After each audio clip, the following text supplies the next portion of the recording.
This is DX Central Live.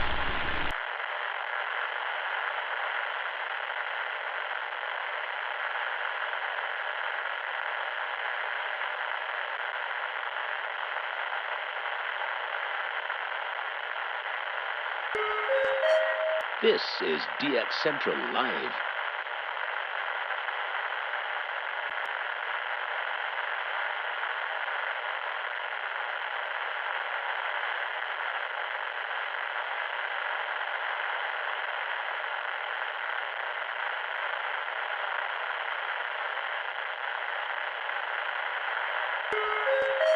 This is DX Central Live.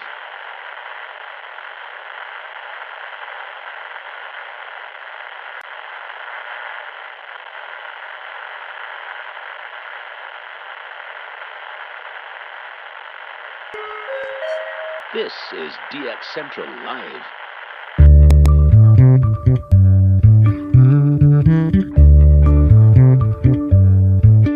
Welcome to DX Central Live, Season 5.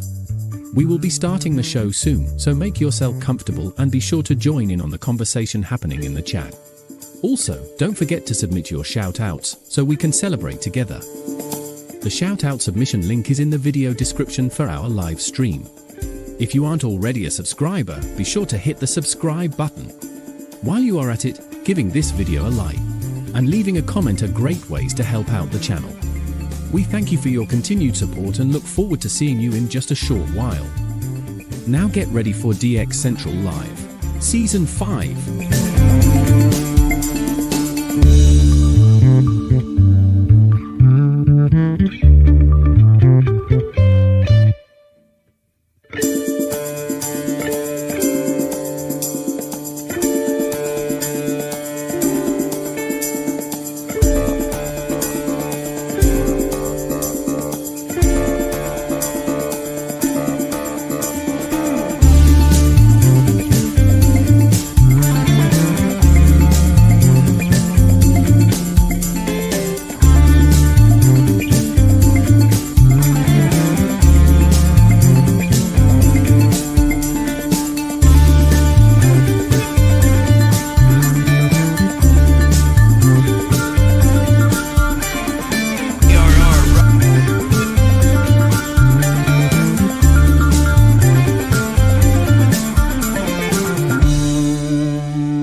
Welcome to DX Central Live, Season 5. We will be starting the show soon, so make yourself comfortable and be sure to join in on the conversation happening in the chat.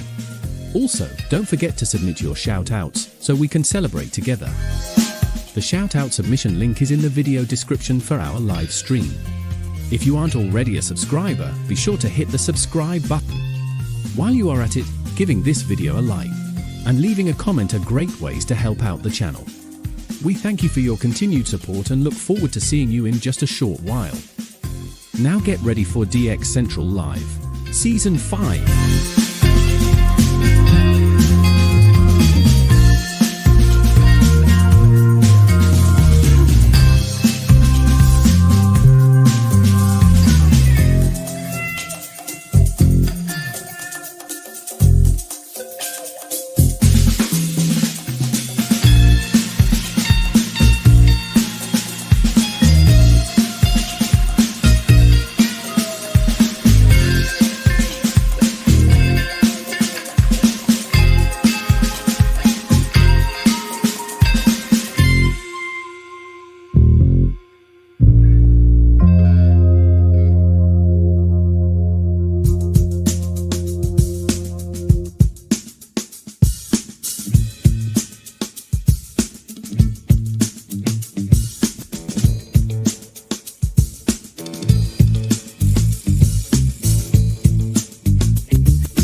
Welcome to DX Central Live, Season 5. We will be starting the show soon, so make yourself comfortable and be sure to join in on the conversation happening in the chat. Also, don't forget to submit your shoutouts so we can celebrate together. The shoutout submission link is in the video description for our live stream. If you aren't already a subscriber, be sure to hit the subscribe button. While you are at it, giving this video a like and leaving a comment are great ways to help out the channel. We thank you for your continued support and look forward to seeing you in just a short while. Now get ready for DX Central Live, Season 5.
DX Central Live, Season 5. We will be starting the show soon, so make yourself comfortable and be sure to join in on the conversation happening in the chat. Also, don't forget to submit your shoutouts so we can celebrate together. The shoutout submission link is in the video description for our live stream. If you aren't already a subscriber, be sure to hit the subscribe button. While you are at it, giving this video a like and leaving a comment are great ways to help out the channel. We thank you for your continued support and look forward to seeing you in just a short while. Now get ready for DX Central Live, Season 5.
Welcome to DX Central Live, Season 5. We will be starting the show soon, so make yourself comfortable and be sure to join in on the conversation happening in the chat. Also, don't forget to submit your shoutouts so we can celebrate together. The shoutout submission link is in the video description for our live stream. If you aren't already a subscriber, be sure to hit the subscribe button. While you are at it, giving this video a like and leaving a comment are great ways to help out the channel. We thank you for your continued support and look forward to seeing you in just a short while. Now get ready for DX Central Live, Season 5.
DX Central Live, Season 5. We will be starting the show soon, so make yourself comfortable and be sure to join in on the conversation happening in the chat. Also, don't forget to submit your shoutouts so we can celebrate together. The shoutout submission link is in the video description for our live stream. If you aren't already a subscriber, be sure to hit the subscribe button. While you are at it, giving this video a like and leaving a comment are great ways to help out the channel. We thank you for your continued support and look forward to seeing you in just a short while. Now get ready for DX Central Live, Season 5.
Welcome to DX Central Live, Season 5. We will be starting the show soon, so make yourself comfortable and be sure to join in on the conversation happening in the chat. Also, don't forget to submit your shoutouts so we can celebrate together. The shoutout submission link is in the video description for our live stream. If you aren't already a subscriber, be sure to hit the subscribe button. While you are at it, giving this video a like and leaving a comment are great ways to help out the channel. We thank you for your continued support and look forward to seeing you in just a short while. Now get ready for DX Central Live, Season 5.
Welcome to DX Central Live, Season 5. We will be starting the show soon, so make yourself comfortable and be sure to join in on the conversation happening in the chat.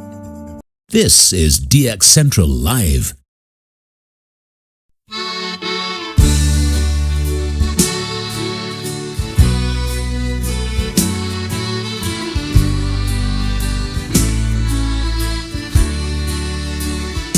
In the night, so dark and quiet, frequencies hum low like a riot. Tuning in with all my might, searching for a voice in flight. Cajun air, it holds the sound, radio waves from town to town. Static crackles, mix and turn, waiting for that name to learn. Signal fades, the name's unknown, trying to catch it all alone. Mystery calls the night, my friend, searching till the very end. Moonlight dances on the dial, rumbling with that Delta style. Notes float softly in the wind, still I wait for news to send. Signal fades, the name's unknown, trying to catch it all alone. Mystery calls the night, my friend, searching till the very end. Bayou whispers keep me still, craving for that lingering thrill. Misted voices lost in haze, echoes in this southern maze.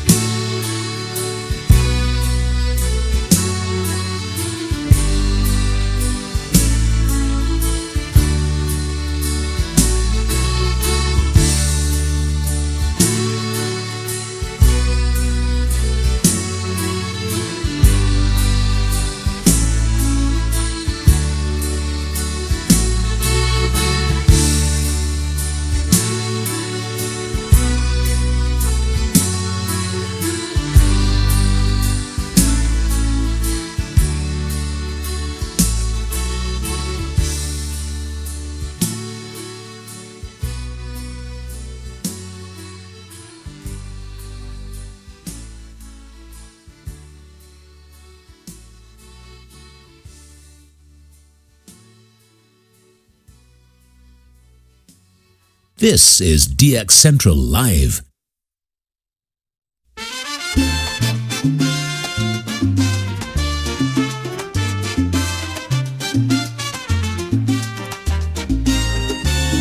He's got his antenna way up in the air, dreams of Latin music out there somewhere.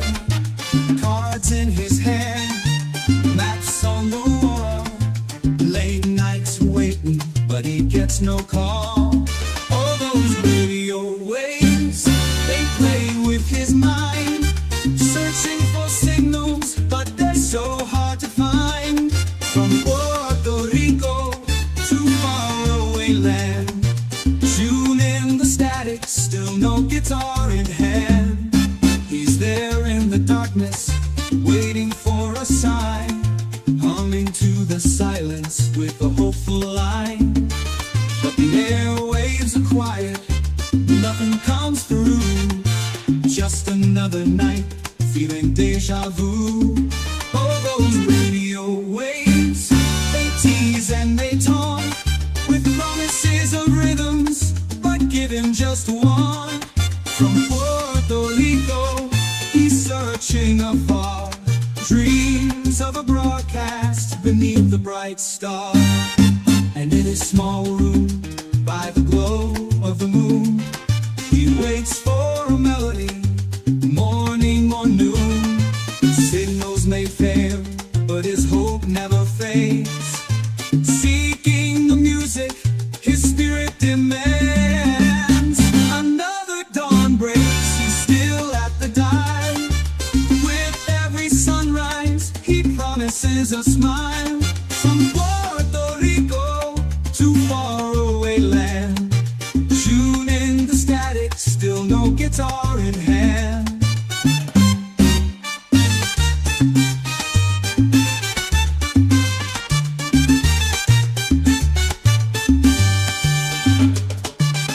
He's there in the darkness, waiting for a sign, humming to the silence with a hopeful eye. But the airwaves are quiet, nothing comes through. Just another night, feeling deja vu. Oh, those radio waves, they tease and they taunt with promises of rhythms, with a hopeful line. But the airwaves are quiet, nothing comes through. Just another night, feeling deja vu. And in his small room, by the glow of the moon, he waits for a melody, morning or noon. Signals may fail, but his hope never fades. Seeking the music his spirit demands.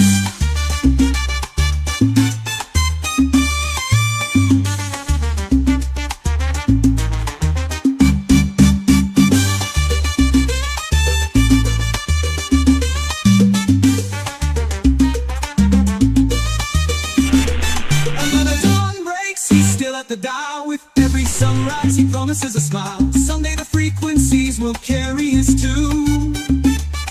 Till then, he dances to the rhythmless boom.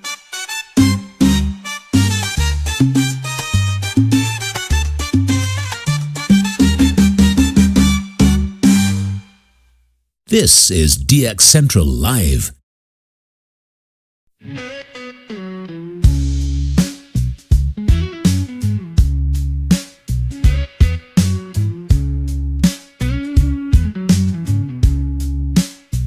I got my radio on, just trying to get on it. But my baby says no way, so I'm stuck in this chair. I dream of signals far from north to east to west, but I can't put up no antenna. She says it's for the best. Dreaming of DX, signals I can't hear. My baby won't let me, so I'm sitting here in tears. That static calls my name, whispering in my mind.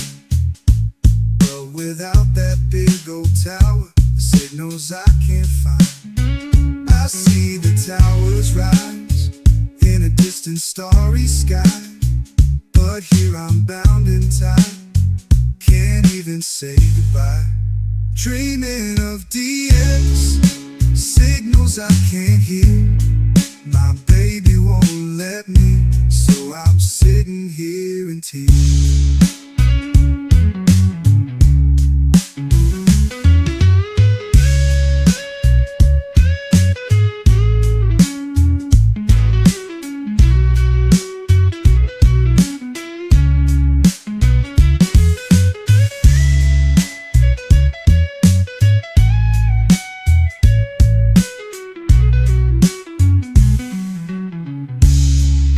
Dreaming of DX, signals I can't hear. My baby won't let me, so I'm sitting here in tears.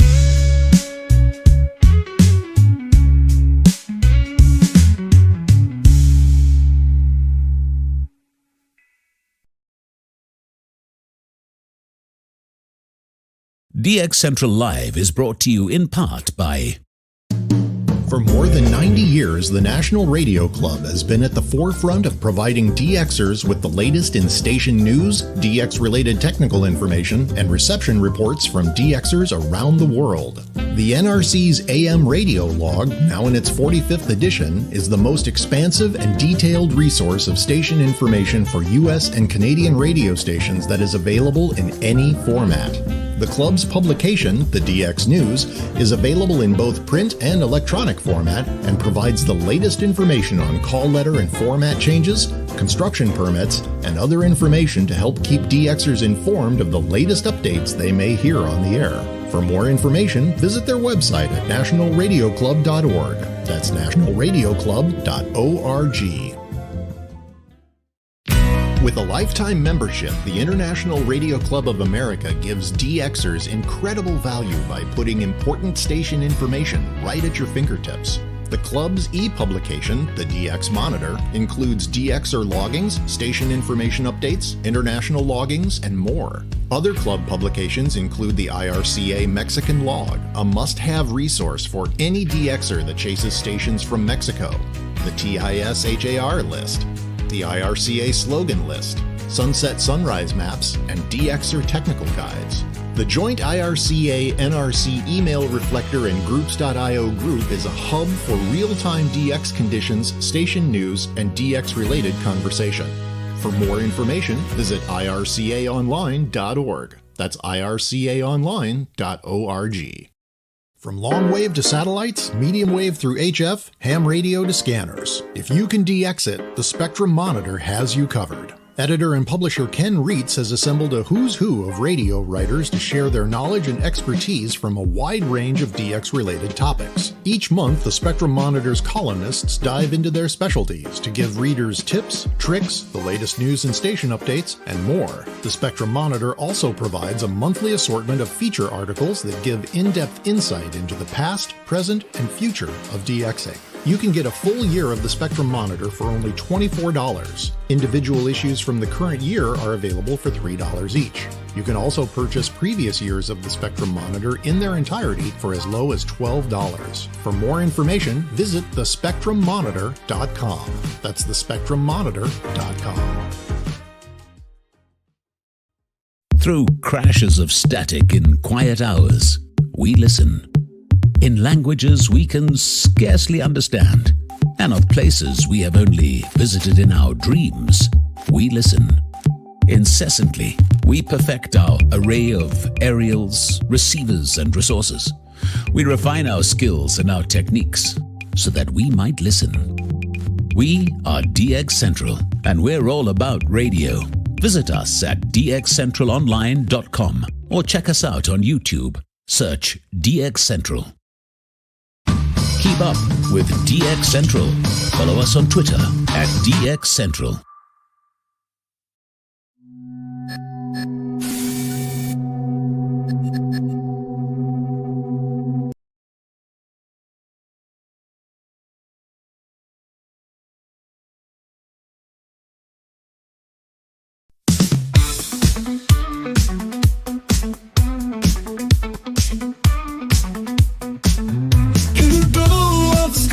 It's a Friday night, rolling in the north shore, setting frequencies right.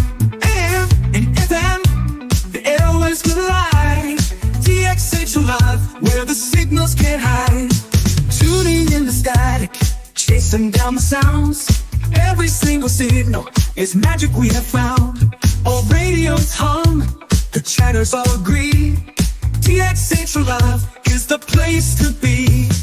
Folks in the chat, shout out your call. From east to west, we're breaking down the walls. It's the magic of the night, where frequencies fly. Join us now on DX Central Live.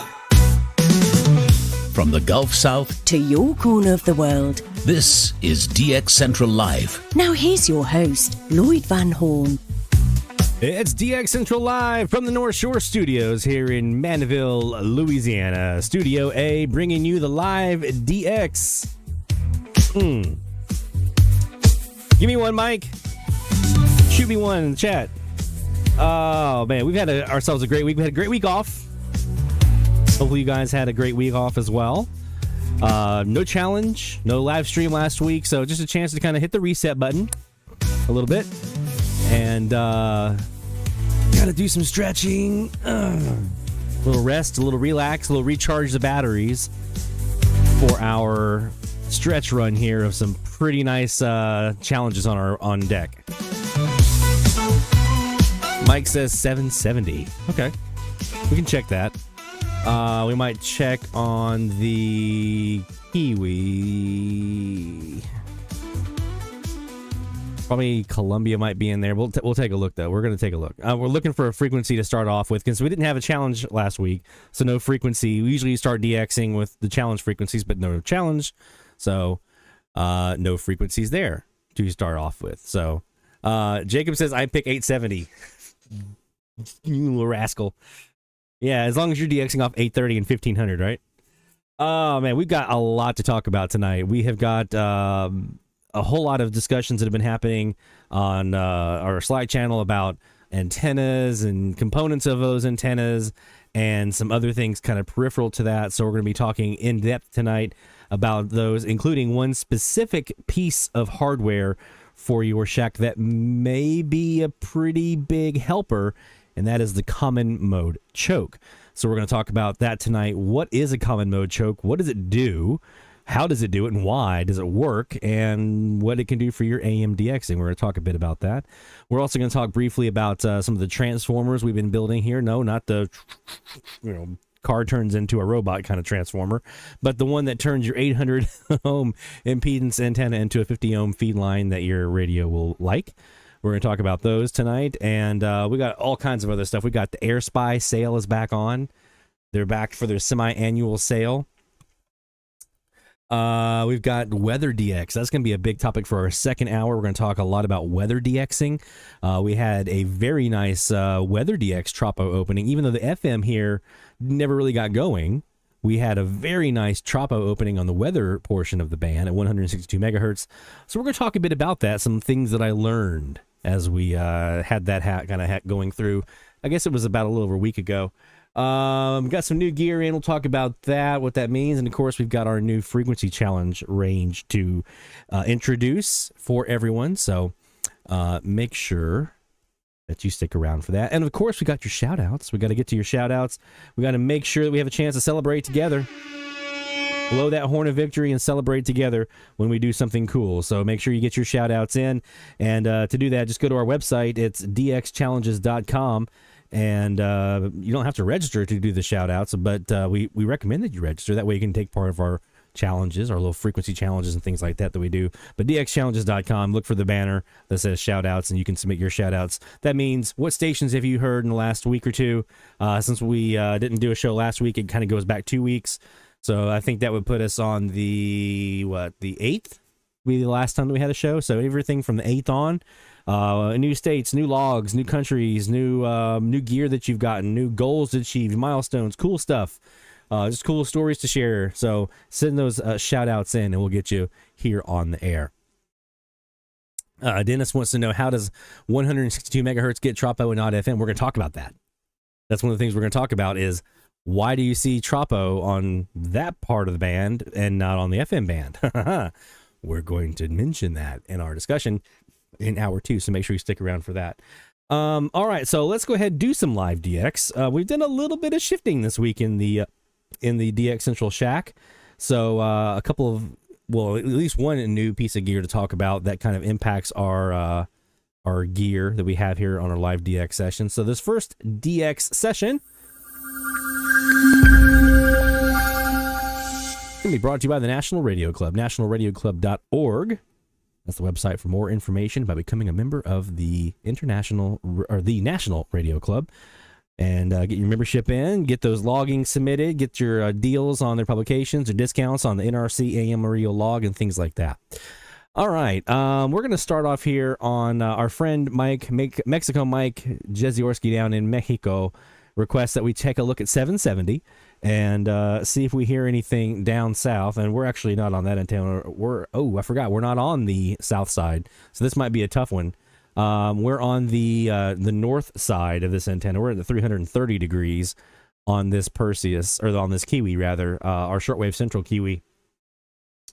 So we're sitting on 770, so this is about 330 degrees north, so we're probably not going to have a super great look down there, Mike, unfortunately, because just last night I swapped this from the south to the north. But let's see what we have here on 770 kilohertz on our Kiwi. Let's go. Foundation in the building, it's going to collapse when the earthquake comes. God says your life's the same way. You're going to have some earthquakes in life, personal earthquakes. And we're going to put this... You're going to have earthquakes. You're going to have emotional earthquakes. You may have marriage earthquakes if you're married. We're going to put this on the other Kiwi as well, on the DX Central Kiwi on 770. And when these tough times come along in life, you don't have a spiritual family, you're going to collapse. Oh, absolutely, Stuart. Welcome in. And yeah, we're going to get to your shout out that was from a couple weeks ago. And submit anything you got for this week, too. We're more than happy to get you in there. In the family of God. That's why in our church, we have 2,600 groups. The church isn't this group right here. It's a group that meets in little groups all over Southern California. 2,600 locations in small groups, in homes, in 83 different cities. And when you have a problem, you're in a small group, they help you. When you're in the hospital, they take care of the needs. When you need... This is on the 330 degree antenna. Let's swap over real quick to the 15. Actually, we're at 283 on this one.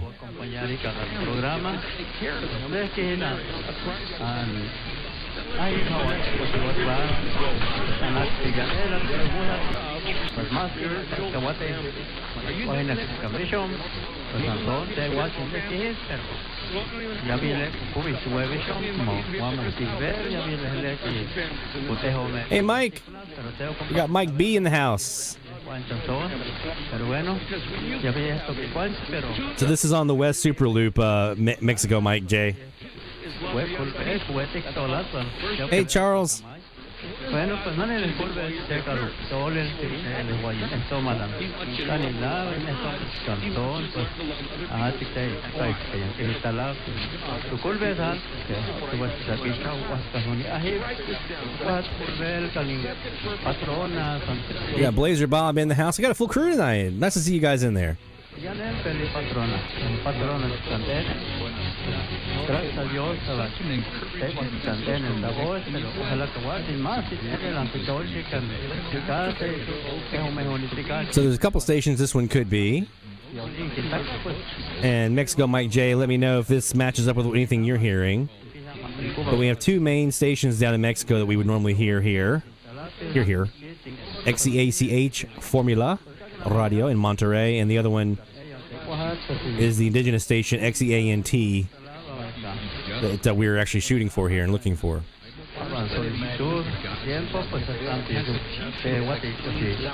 Hey, Mamacita.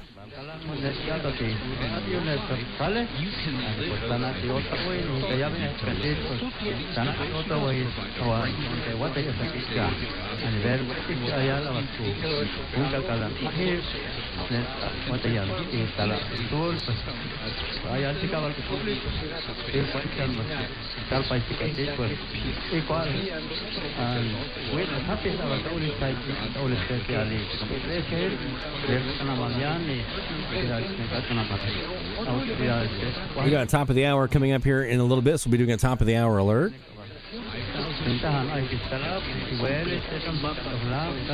What do you think, Mexico Mike J? Who do you think we got here on this one? Is this Monterrey or the indigenous station?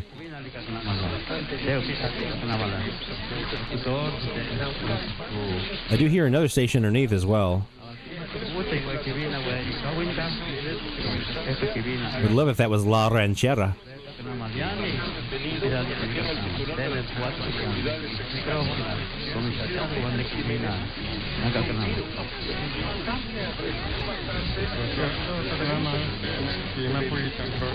Plaza Pública, Jaguar Pro, anticuenta, variable antenas,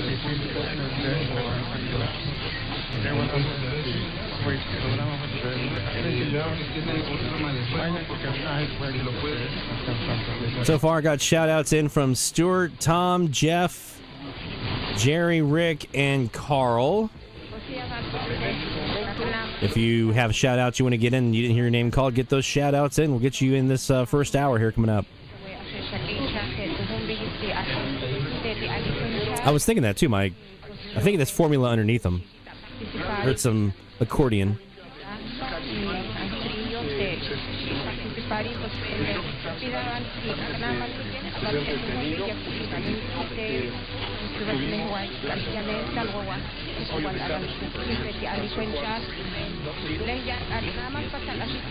And we just got one in from David. Shout out from David in Georgia. So we got you in there as well, my friend. Thank you.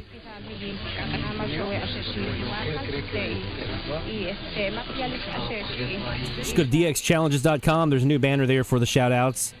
Or you can bookmark the actual form itself, dxchallenges.com/shoutout, if you want to get your shout outs in. I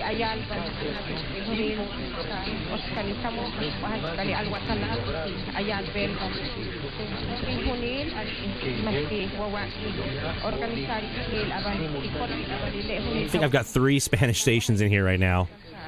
You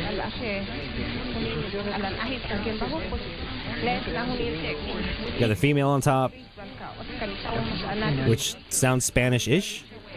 I'm agree with you. I don't know if that's 100% Spanish, which would point to the indigenous station XEANT. There's another male Spanish speaker underneath her, and then there's another station with Spanish music underneath both of them.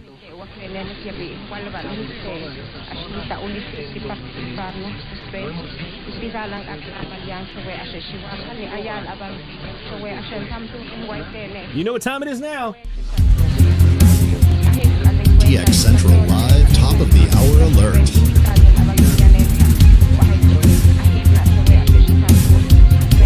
The top of the hour time frame means we are looking for IDs here at the top of the hour.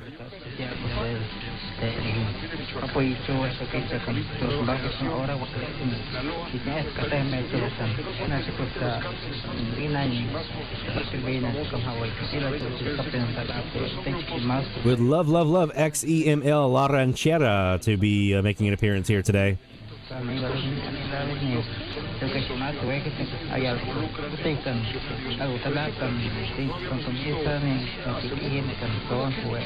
We also have a Radio Artemisa in Cuba on this frequency.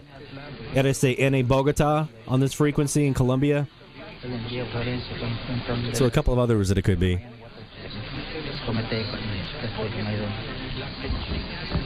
Bueno, binanya ka na maliante kalam. Radio Secretaria Sakita pues tahatai patayin away tuni salud tayin akama puta que puta que tiene abasari election radio guay pues nani pasien al sentido wala que echan radio para esta NTN gracias a los compañeros y traducir y les voy a decir en Kawintal con la otra lado les voy a decir feliz fiesta con Santa Cecilia y pues gracias a los compañeros ustedes con el consejo parroquial con el comparecencia Juan y comisariado y integrantes y pues sean tríos y capitanes pues ustedes con la otra lado y pesa y llenan volverme ustedes con primo Ángel de futuro y tú y así están what is the plaza pública Buenas tardes, un locutor, pues ahora sí que la mera agradezco, José Matilde, ¿verdad? Pues agradecer que hoy en día nos venimos a acompañar, así que el micrófono llegó a nuestra casa y pues agradecer a la gente que nos acompañó hoy en día, a los muchachos, mi compadre Moisés, que le echó muchas ganas a tocar, y los danzantes también. Pues para mí es un honor. Ahora sí que estamos haciendo todo lo posible por la Santa Cecilia, nuestra patrona de este lugar. Pues agradecer al director. And it sounds like kind of like they were doing an interview there, doesn't it, Mike? Martín González. Which is usually that and the unique music are things I usually hear on those stations. Local folks from the community in the studio and stuff. Espero que para el próximo año venga otra vez igual para mandar saludos acá a la gente que está aquí en esta comunidad. Pues agradecer y pues muchas gracias a la gente que nos acompañó hoy en día. Yo sé que muchos no quisieron llegar, muchos no quisieron dar la oportunidad de venir a dar un saludo, pero así es. Yo sé que no tienes todo el tiempo, pero nosotros estamos aquí. Quien estuvo aquí presente, quien dio valor de venir a dar un saludo a sus amigos, pues muchas gracias. Y aquí le dejo también el micrófono acá al compañero Vicente. Gracias por dar la oportunidad. Bueno, pues yang gak kenal mas Wayantan bahasa Keca encuentran ahit dan Santa Cecilia, pues bisa lihat kenal mas dan grupos Wayan trios dan danzas, pues saya que hay salvar junta umat. Entonces que kuat que al salar que yo en esta lab bisa lihat kenal mas con autoridades Wayan Keca ni hak es dan campo. Bueno, pues ahí atamal sean autoridades. Very community radio feel with the handing of the microphone back and forth. Chues le guay. Pida chiquín, que chahi chues. Quintu hando guate se cuenchal. Agnama lu compañera Socorro, compadre Juan Esteban, compañero Chabelo. Te iwe conducir y te patal en vino un cau. Pues le ya ganaman. Chues le guay. Ya no la han ahí pues cuatemún. Ani posyo tanao. Tale tutilom. Te hace Chihuahua. Tanto coy 1, municipio de Huehuetlán, a 21 de noviembre del 2024. Es así como la XCNT, la voz de las Huastecas, presentó su programa especial de la fiesta patronal de Tantocoy, Huehuetlán, San Luis Potosí. Por su atención prestada, muchas gracias. 7:02. Así llegamos al final de la programación de este día, donde yo, su servidora Bajo Salab, le agradezco infinitamente que me haya permitido servirle en este viernesito 22 de noviembre del año 2024. Y de la misma manera le invito a que mañana, sabadito 23 de noviembre, por favor, nos sintonice a partir de las 6 de la mañana. Muchísimas gracias, que descanse y que sueñe bien bonito. Estás escuchando la XEANT, la voz de las Huastecas, en el 770 del cuadrante de su radio, en amplitud modulada, con 10.000 watts de potencia, ubicado en calle Josefa Ortiz de Domínguez, número 5, barrio Tamunzoc, Tancanhuitz, San Luis Potosí, México. Teléfono 482-36-702-54, WhatsApp 489-126-65-62. También nos puedes sintonizar por internet en http://radios.impi.gov.mx, correo electrónico xeant770am@gmail.com. Una emisora del Sistema de Radiodifusoras Culturales Indígenas, Instituto Nacional de Pueblos Indígenas, INPI.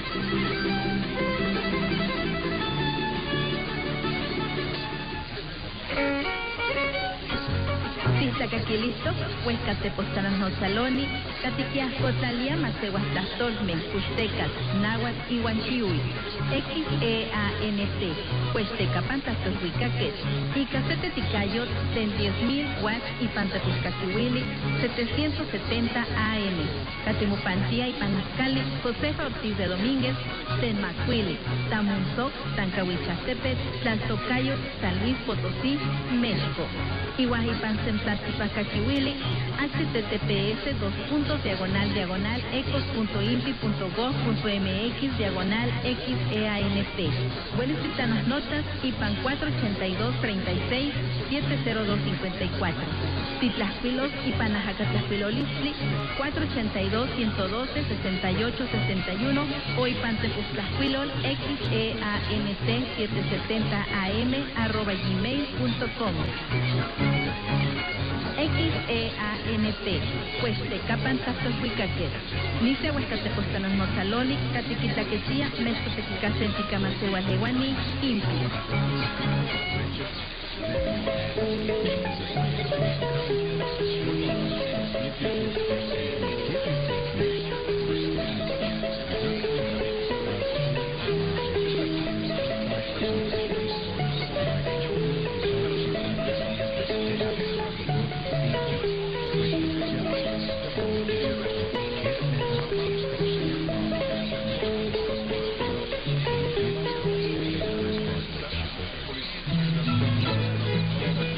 Huaquentalab y Talabezamal y Ohlada, Eslal, Abaselguna, Chichasde, Ibas, Aliconchal, Yeticulic Pailom, Abalculablin, Anchetintalab, Anitupita, Anzaplab, Abalquiesto y Calza, Antohlab, Aguatistal, Payal, Chichaja, Chusel, Achitahcana, Alexis, EANT, Incawi, Talantenepchik, Ebishok, Angu, Tampoto, Laptom Zabal, Tipidal, Yani Caclamal, Compoto Yamal, Alachecha, Chicha, Anticañal, Chip, Abalcuoto, Makalam, Akasantaho, Legian Kaknama, Tuchalchik. Nika sonte kakiwili tle kampa ankita kakilike takolhuicalisme. Temati ti 12 nice tonas la wet uwi. Ti satania to weite como te chmacateticayo. Te tiempo temba mosla welis ti 12 y camo juanti campa amomelawa. Y pajamoteki y huasca campa weli campa ante chinta kakilia. XEANT, pues de Capanta Colhuicaque, de Mopantía Nica Tancawich Aztepet, las Tocayos, San Luis Potosí, México, a Mexicamati, Noche Amojuanti, de Antechuatique, de Nice Tunas, Iguacia Mexicanewi, Sempa Mosla, de Xtacaquiliste y Panchicuase en Cahuichica Ignalo.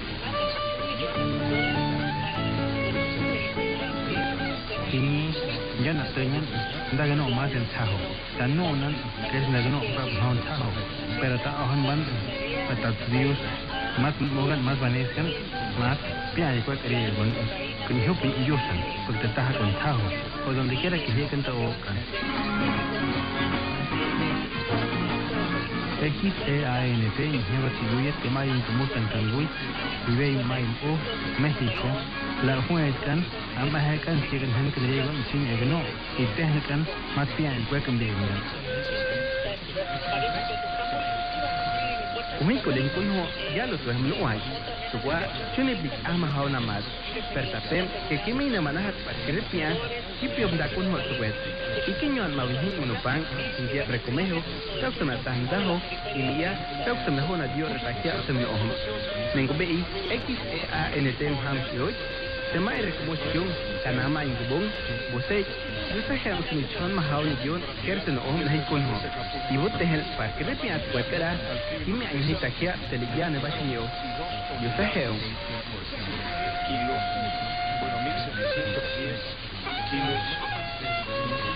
En estos momentos termina una jornada más de labor. Sabemos que ha sido un día difícil, pero pedimos a nuestro Creador que nos dé fuerzas para que mañana podamos estar una vez más en sus hogares, en el trabajo y donde quiera que nos escuchen.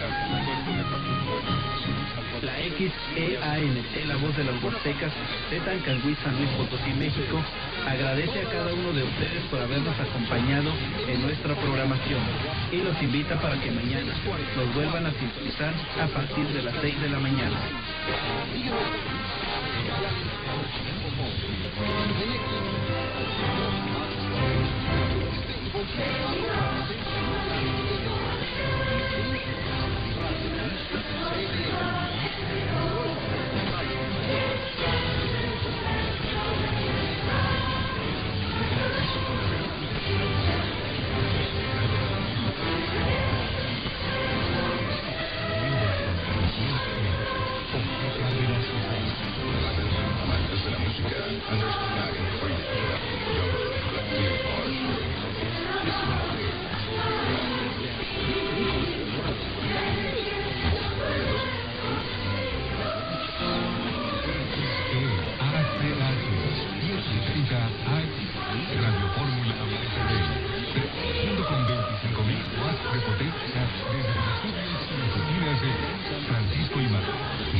That should be it.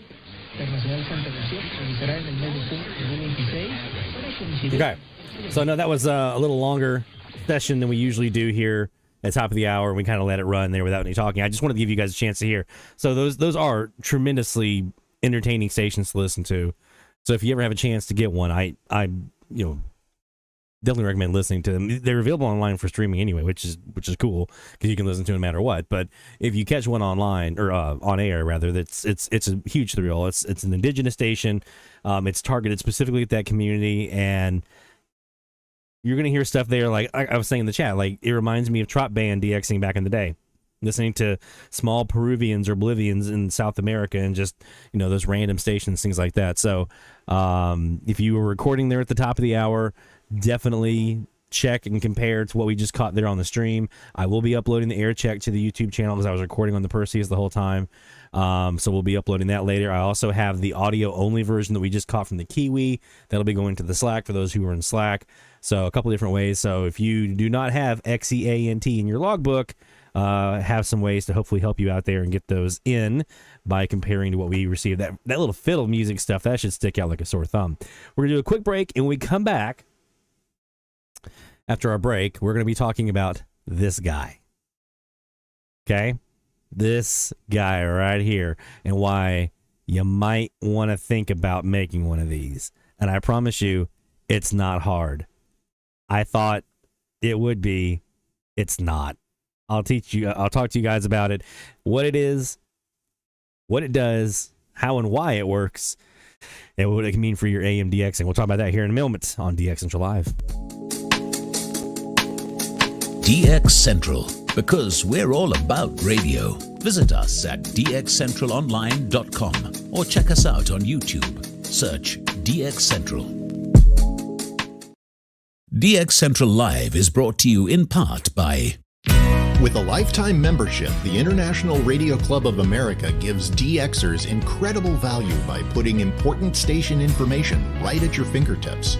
The club's e-publication, the DX Monitor, includes DXer loggings, station information updates, international loggings, and more. Other club publications include the IRCA Mexican Log, a must-have resource for any DXer that chases stations from Mexico, the TIS HAR list, the IRCA slogan list, sunset sunrise maps, and DXer technical guides. The joint IRCA-NRC email reflector and groups.io group is a hub for real-time DX conditions, station news, and DX-related conversation. For more information, visit ircaonline.org. That's ircaonline.org. From long wave to satellites, medium wave through HF, ham radio to scanners. If you can DX it, the Spectrum Monitor has you covered. Editor and publisher Ken Reitz has assembled a who's who of radio writers to share their knowledge and expertise from a wide range of DX-related topics. Each month, the Spectrum Monitor's columnists dive into their specialties to give readers tips, tricks, the latest news and station updates, and more. The Spectrum Monitor also provides a monthly assortment of feature articles that give in-depth insight into the past, present, and future of DXing. You can get a full year of the Spectrum Monitor for only $24. Individual issues from the current year are available for $3 each. You can also purchase previous years of the Spectrum Monitor in their entirety for as low as $12. For more information, visit thespectrummonitor.com. That's thespectrummonitor.com. For more than 90 years, the National Radio Club has been at the forefront of providing DXers with the latest in station news, DX-related technical information, and reception reports from DXers around the world. The NRC's AM radio log, now in its 45th edition, is the most expansive and detailed resource of station information for U.S. and Canadian radio stations that is available in any format. The club's publication, the DX News, is available in both print and electronic format and provides the latest information on call letter and format changes, construction permits, and other information to help keep DXers informed of the latest updates they may hear on the air. For more information, visit their website at nationalradioclub.org. That's nationalradioclub.org. Through crashes of static in quiet hours, we listen. In languages we can scarcely understand, and of places we have only visited in our dreams, we listen. Incessantly, we perfect our array of aerials, receivers, and resources. We refine our skills and our techniques so that we might listen. We are DX Central, and we're all about radio. Visit us at dxcentralonline.com or check us out on YouTube. Search DX Central. Keep up with DX Central. Follow us on Twitter at DX Central.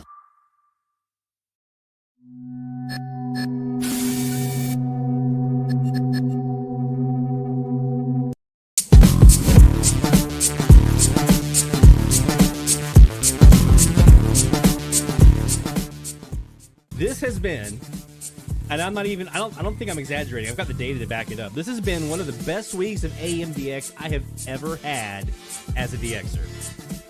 Plain and simple. You're watching DX Central Live with Lloyd Van Horn, and that's a very wise thing to do.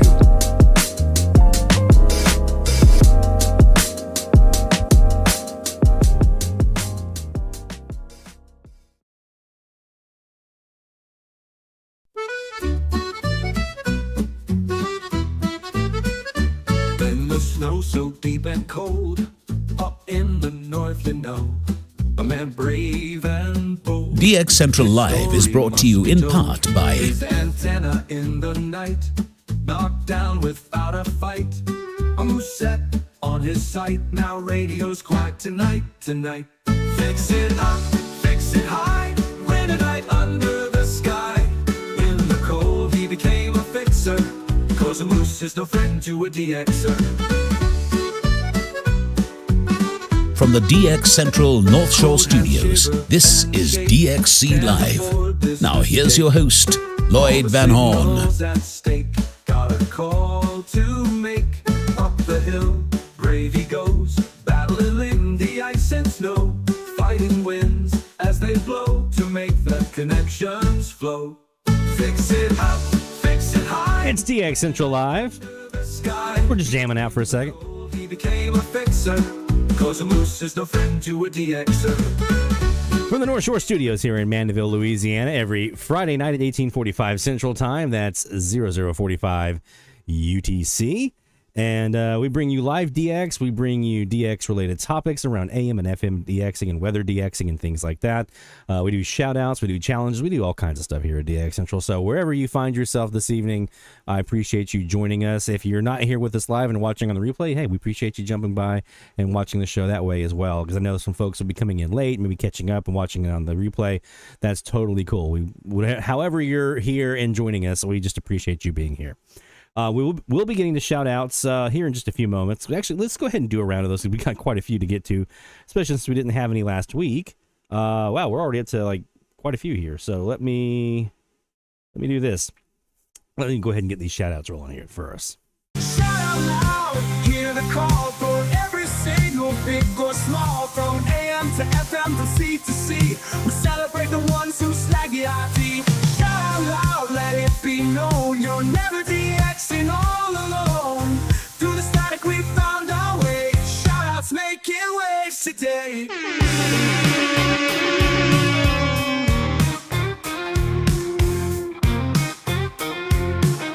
All right. And we do our shout outs here to celebrate together. We want to make sure we have a chance to celebrate our successes and our wins of DX, whether it be from whatever kind of DX you do. We don't care. I mean, we focus here on this live stream on AM and FM and weather DX, but we talk about all of it, right? So send your shout outs in new logs, new countries, new stations, new gear that you've gotten, goals that you've achieved, milestones, just got a cool story from something from the last couple weeks or whatever of DX. Send those in, dxchallenges.com/shoutouts. And we'll get those in. We'll start off here with our friend Stuart. I appreciate your patience on this one, bud. So a couple weeks ago, last time we were here together, we did kind of a little bit different format for the show. We kind of laid back and talked, right? And we talked about what got us into DX and the things that kind of motivated us to become DXers or stay with the hobby and things like that. So we kind of were submitting shout outs and telling our origin stories of DX and things like that. So this kind of goes back to that. Stuart says, this is Stuart W8SRC. You'll see him in the chat in here.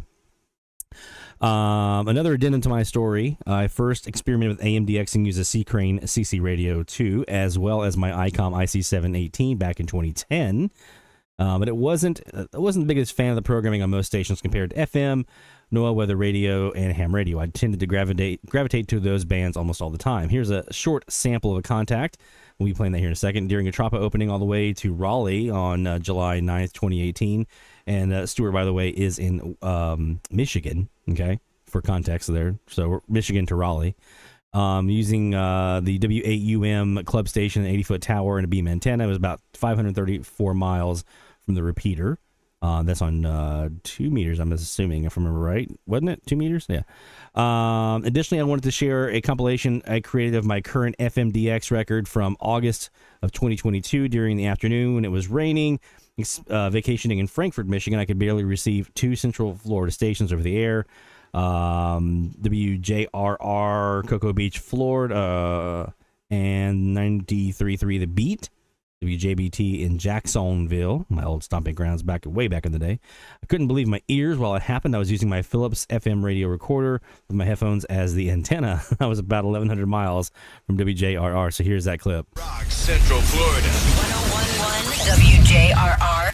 93.3 The Beat, live from the Anajar and Levine studios. If you've been in an accident, call the law firm of Anajar and Levine. 904-600-4000. 904-600-4000. The Breakfast Club on 93.3 The Beat Jams.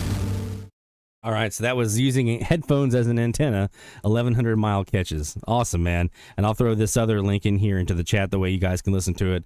The Michigan to Raleigh ham radio contacts. There you go. You guys can check that out. All right. Thank you, Stuart, my friend. Appreciate you sharing that, and congratulations on that FM catch. What was it, 2022? You said, yeah. That's pretty awesome.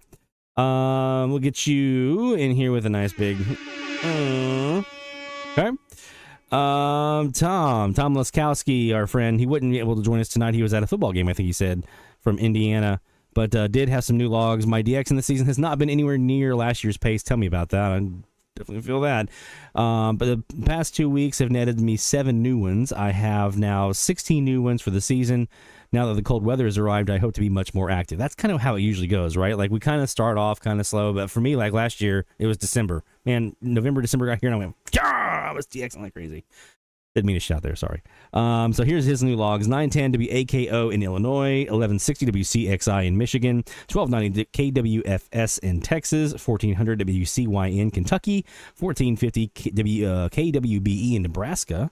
And remember, he's in Indiana, by the way, so he heard Nebraska on a graveyarder on 1450. That's pretty awesome. 1450 KVAM West Virginia and 1520 KMSR North Dakota. So we get you some new logs, my friend.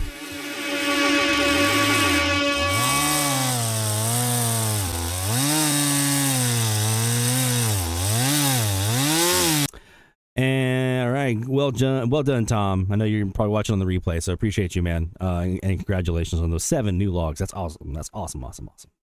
Our friend Jeff Emmel, also in Indiana, by the way. We'll be talking about him in a second here when we get to our first big segment of the show here. New country, South Africa, Radio Islam International, 1548. That's going to pop up again here in a minute with somebody else. New milestone, 1,300 logs reached from Fishers, Indiana since September 2022. New Louisiana log, KMLB, 540 in Monroe. WLCX 1490 in La Crosse, Wisconsin for new Wisconsin log. And new country, South Africa. That's been on my list for a while. That has definitely been on my list for a long time. I would love to get down there, but just anything in Africa besides Algeria. That one has been widely heard. So I'd love to get something a little more exotic. I heard Benin in Charleston. That was nice. So we start with the logs here for you, man. Let's go ahead and do that Louisiana log.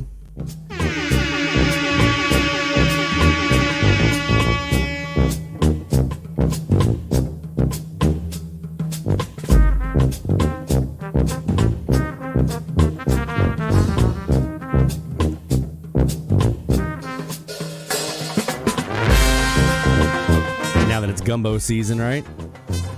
Finally here in Louisiana. Cold enough for gumbo. We're going to have some frost here on the North Shore this weekend. We haven't had that all year. So you guys know last week we didn't have the show. I was traveling for work. I was in Texas, actually, doing some business work and meetings and stuff. And I was talking to my boss, our CEO of our company. We were at dinner, and he lives in Utah. And he was like, yeah, man, it's nice to be somewhere where it's not so cold. And I was like, it's already cold in Utah? He's like, yeah, it's November in Utah, man. I was like, oh, I'm sorry. It was 82 degrees yesterday in Louisiana. I have no idea what you're talking about when you say cold. Don't know what that is. So I sometimes forget that, other people are actually experiencing winter already. We're deep into fall, that kind of fall-winter transition here. Not so much here. Wisconsin, there you go. There's a winter place. That's probably cold there right now, right? Well done, Jeff.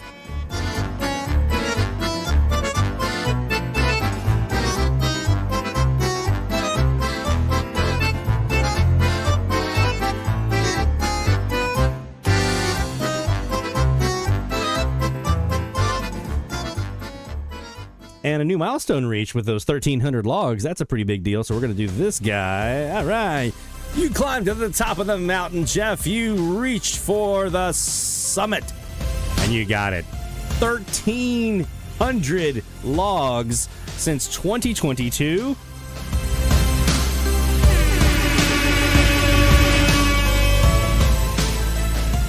I think I remember when you started that logbook in 2022. I think I remember reading your stuff when you were like, oh, just getting started. You were like, 800, 700. You zoomed right past where I was at the time. I mean, you shot right past me, man. Well done. You're doing really, really well. And as indicative of that, I mean, we're going to talk about this new country that Jeff got. It's South Africa. Not something in South America, not South Atlanta, or even South Dakota. The man got South freaking Africa. That's pretty remarkable, actually. Well done, Jeff, my friend. Appreciate you and all the guidance you've been providing the last couple weeks on some antenna projects. And obviously, it's working for him because look what he got, right? We'll do one more here, and then we'll get to our first segment. Because we got a bunch of these to get to. And don't worry, South Africa is coming back around here in a little bit because we got one of our friends of the channel that jumped in here with a shout-out, and you guys are going to love it. Let's do Jerry Hart here, our friend Jerry in New York. Hey, Jerry, I saw you in the chat. He shares his story, how I started DXing. I was 13 years old in December of 65 in Western New York when my parents got an AM radio shaped like a world globe. Cool. My mother put the radio on top of the mantle and the fireplace and turned it on. To my amazement, out of the radio comes, this is WWL New Orleans. Hey, all right, right? I couldn't believe that you could hear New Orleans from New York. The radio had an analog tuning, so I had to see if I could get it again. Hard to get the correct frequency on analog radio. Yeah, feel that. In the meantime, I got other stations. I caught the bug. My dad got me Communications World, which had White's radio log. I remember ComWorld. And articles about DXing TV, shortwave, FM, as well as medium wave. So eventually I started DXing the other modes, put up some antennas with my dad, and we built a NiHit receiver, and so it goes. Or NiKit receiver, sorry. NiKit receiver. And so it goes. That's how it goes, man. You get that introduction. Once the bug bites, flare up from there, man. Well done. Thank you for sharing that story, Jerry. Appreciate you letting us know your origin story into DX. And if you want to share yours, if you didn't get yours in a couple weeks ago, feel free. By all means, bring those in, and we'll get your origin stories in here as well. All right, so I do want to talk a bit about some DX topics. This is something that actually came from the Slack channel, and you guys know what that means. We've been discussing back and forth some different antenna topics, different kinds of antennas, and then this came up. From the Slack, it came from the Slack, it came from the Slack. That's where you'll find it, y'all. It came from the Slack. The X is sharing tips now. It came from the Slack, and they're audio clips, yeah. It came from the Slack. What they talking about, Lloyd? Well, let's see what we're talking about. We're talking about improving your performance of AM DXing at your home by getting rid of noise. It's a popular topic. I see it all the time on social media. People are asking how I can get rid of noise, things like that. And it's something that I've never really dove into. I always kind of thought to myself, I was like, well, it's noisy during the day, of course, but at night it kind of goes away, and I'm usually able to do stuff. So I haven't really spent a lot of time kind of thinking about it until recently when noise started becoming more of a thing here, due to some electrical stuff going on in our neighborhood here. Mamacita knows. And just in general, I got to thinking, I was like, well, what if I have more noise than I realize? What if it's noisier here than I think? I'm in a suburban area here. Maybe good enough isn't good enough. So was doing some research on common mode chokes. This is what came up this week in the Slack channel. So common mode chokes, this guy right here. Was doing some research on these. So I thought this would be a good opportunity for me to introduce what I've learned. So if you are new to this concept, you don't have to go out and do all the research that I did. I'm just share it with you now. If you know all about this, grab yourself a beverage, kick back your feet, and let me know if I say anything wrong. Before we talk about the actual common mode choke, we need to talk about some antenna theory stuff. Okay? And we're going to break this down as basic as possible because I am not a super huge technical oriented guy when it comes to stuff. I mean, I know enough to be dangerous and be wrong half the time, but here's what we know. Right, going into this, I want to kind of level set, and then we'll explain this common mode choke thing. So I've got here in my hand a Wellbrook FLG100LN. This has a 16-to-1 transformer inside, and there's also some other stuff in here that helped it with the amplifier and receiving 23 dB of gain into the signal here. But basically, this is a transformer inside here, 16-to-1. Same thing as this.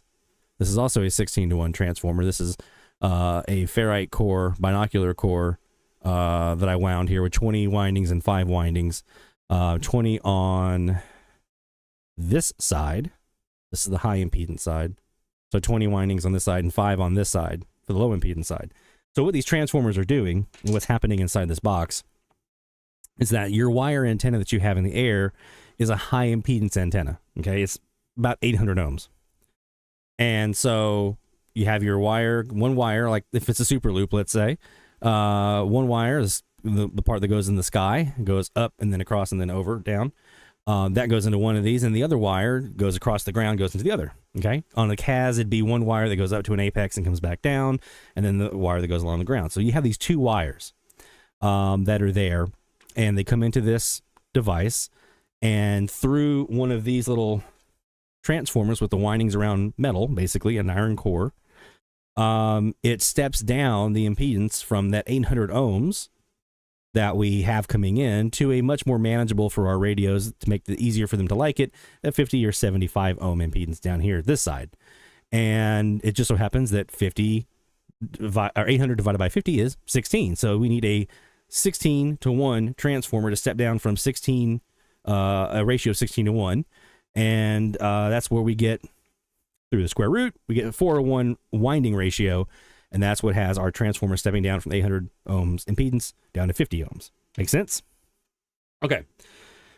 So let's talk about that wire antenna that we have out in the yard. Okay. That wire antenna has in my case, it's a 14 gauge wire that goes up and across and down for the SuperLoop, and then another 14 gauge wire on the bottom.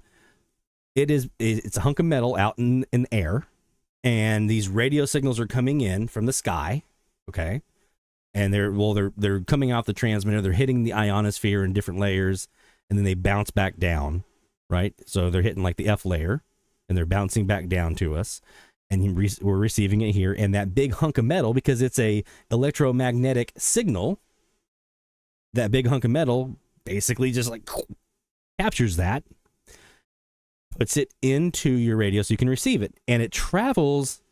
People sometimes think that those signals are like traveling down the center of the wire. It's not. It's actually traveling on the surface of the copper. Okay, it's called the skin effect. So that radio signal is traveling along the surface, this outer skin of that copper wire. It travels down that wire, and that's how it propagates down to your radio eventually. Okay, everyone with me so far? So that's a very important concept for what we're about to talk about, is the skin effect of this of wire. So the signal comes in and it travels along the outer surface of this copper. Okay. And as Jacob just points out, maximum power transfer occurs when impedance isn't matching. Correct.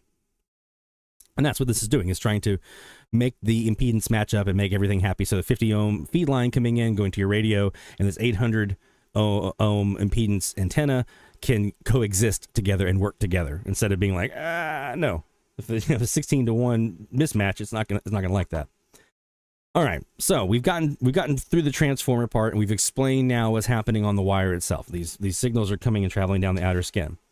So as long as everything is there, you're fine. But once we have this transformer pop up, what do? We plug in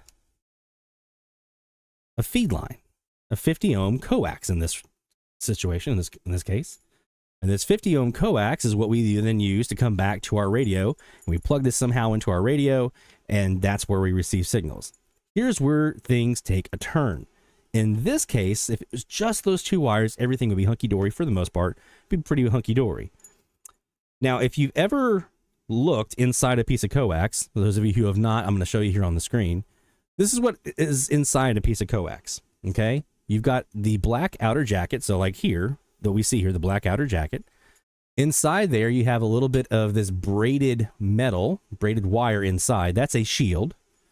Then you have a little piece of plastic that insulates that shield from the center pin, or the center conductor wire that travels through the middle of the coax, right? So you've got two conductors, or two pieces of metal in your coax. One is the center conductor, the center wire, and then a little bit of insulation to keep that separate from the next bit, which is this braided shield here, this braided wire. And then outside of that is this kind of plastic coating, this plastic jacket. The plastic jacket's not really doing anything. Oops. Sorry about that. The plastic jacket is not really doing anything as far as like insulation or anything like that. It's really keeping everything together. It's protecting all the stuff inside. It's protecting the braid and things like that, but it doesn't like insulate anything inside from the outside world. It's just kind of there as kind of like a way to keep all the stuff bundled together. Okay, so now you've seen that. Here's a real world implementation of that. This is an RG316. So we've got the jacket on the outside. We've got the braid here. Okay. We've got the little bit of plastic right here, and then a very small conductor, center conductor here in the middle, okay? So, remember what I said about skin effect? So, those signals come in, and they travel on the outside of this center conductor here, okay? So, they're traveling down. They're also, because we have two conductors, right? One wire and the second wire. We have two conductors. I stepping on? Oh, it's the coax. We have two conductors. So one of those conductors is going to the center wire. The other one is going to the braid. Now, here's what people forget. That braid doesn't just have one skin surface for the signals to travel along. There's actually two. There's one on the inside, and then there's the skin on the outside of the braid. Okay, so you have the inside of the braid and the outside of the braid. The inside of the braid is where the other conductor from your antenna goes. So that inside of the braid and the center conductor, that's an enclosed system, okay? All by itself. And so the signals that you're actually receiving, your antenna is actually pulling in, travel on those two. Then you've got the outside of this braid right here, okay? That's a third conductor that's now been introduced. So the second we plug our coax into this transformer, we've now introduced a third conductor into our antenna. We don't want that. We just want the two from the antenna, because essentially what we've done was we've added a new antenna into our antenna system.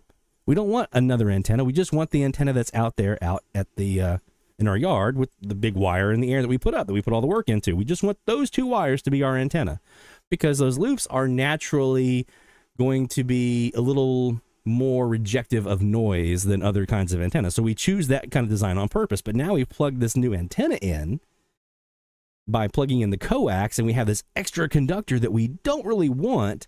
And it turns out that extra conductor, the outside surface of the skin of the braid, is super good at picking up noise. It's super good at it, okay? Specifically what's called common mode noise. So this is things like noise from power lines, things like that, like these bits of noise that are just out there. I'm not talking about generated noise like, you know, a TV generates certain kinds of noise, you know, that like a plasma TV or something like that, that's actually being picked up by your antenna itself. I'm talking about the noise that's just kind of around in the area. That's common mode. And this outer braid is super good at picking that up. The outer skin of that braid is super good at picking that up. So what we need is we need a way to be able to get rid of that, but still allow the signals from these two conductors to still come through. And it turns out that is exactly what happens in a common mode choke. And here's why. Because the signals we strip this back, just like we showed you a second ago. Oh, it's down the floor. I'm not going to go get that. You have the center conductor and the braid on this, and the center conductor and the braid on this. The signals off of these two conductors come through those just like you normally would, travel through these little coils, bloop, bloop, bloop, bloop, comes out the other side, goes down to through your coax and into your radio. That third conductor that we don't want coming in, it actually goes through here. Now this is creating a magnetic field because you have wire wrapped around metal, right? Is creating or basically a magnet. So you have this magnetic field that is created, and it produces a super high amount of impedance for that third conductor's noise to have to go through. And an impedance, it's impeding its ability to go through there. And so you have these mega high, like 10,000 ohm in some cases, 10,000 ohm resistance, impedance resistance that it's trying to get through. So what that does is it attenuates that noise. It prevents it or greatly reduces it from coming into your radio. So that's what a common mode choke is doing is, you know, in this case, I have a little box here. It's sending the signals coming in from your antenna, and it's putting it through, and it's allowing the actual signals it's receiving to pass through unimpeded, just go on right on through. But that third conductor, it's creating a little magnetic field here for that noise to get trapped into and either not be able to get through at all, like a brick wall, or it's going to reduce it down enough so it's not as bad. And I've got some examples here to show you exactly how this actually works and how it sounds. And you guys are going to love this. This first example is coming from our friend Jeff Immel, who is in the chat right now. This is a recording he did from the last couple of mornings, and I'm going to play this for you. And the first couple things you're going to hear, he's going to be going through a couple of mornings of recordings on like the 18th, 19th, 20th, and 21st. You're going to hear clicks, pops, all kinds of noise. Then he's going to get to the 22nd, and when he gets to the 22nd, I'm going to give you a big thumbs up, okay? And on screen, on the camera here. And when you hear that difference, that's when he put the common mode choke in play, okay? Listen to this. This is unbelievable. Now we're on the 19th.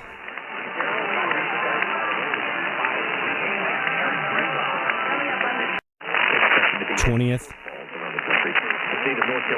Lots of noise. 21st. Ready? Listen to this.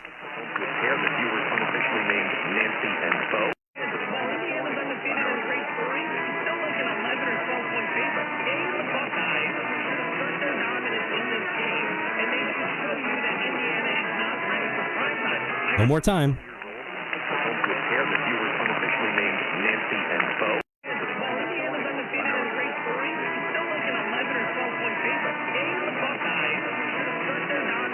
Kill the noise. Killed it. Attenuated it down to the point where it was not able to get past that choke, right? And continue to travel down the rest of the signal path between the antenna and the radio, okay? So he's putting that choke in between. Now, where you put this is usually as close to your radio as you possibly can, on the AM band at least. Where there's other situations where you can do differently. We'll talk about that. But on the AM band, you're wanting to put this as close as you can to your receiver, okay? Because if you put this, like, let's say midway, okay, the more coax you have between that choke, and let's say I have 10 feet of coax between the choke and the receiver, I've just introduced 10 feet of common mode interference grabbing third conductor that's now back in line. Okay, I've kind of undone some of my work. So I want this to be as close to my receiver as I can possibly get. Let me play you another example here. This is mine from earlier today. There's 20 seconds of audio, and then that is during the daytime, about 11:30 this morning, and that is for 740 KTRH in Houston, Texas, okay? And you're going to hear lots of noise and, again, some crackles and pops and things like that. At about the 20-second mark, I'm going to give you another thumbs up. That's when I switch over to my Kiwi, which has a common mode choke. Now, the first one is the Perseus. It's an SDR console. The first part of the clip is the Perseus. The second part of the clip is the Kiwi. Both of those are running the exact same antenna. It's my 15-degree SuperLoop, because I have a splitter splitting that signal out into both SDRs. The only difference is the Kiwi has the common mode choke on it. The Perseus does not. Listen to the difference in this.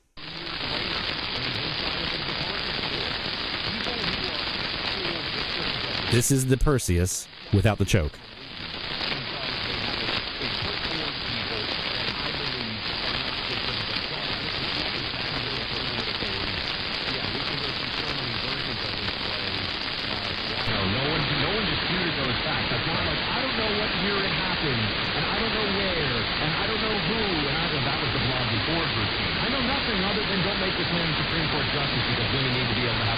That second part of the clip, that's the Kiwi with the choke. Now, I still have some tweaking to do on my chokes to get things a little bit quieter, right? You can put these in series. So let's say I have two chokes and I put a choke here and another choke, and I connect those two together, and then I kind of, do the put those in between. You can do more than one in series, right, to really get some good attenuation in. And I'm going to be doing some experimenting with that this weekend.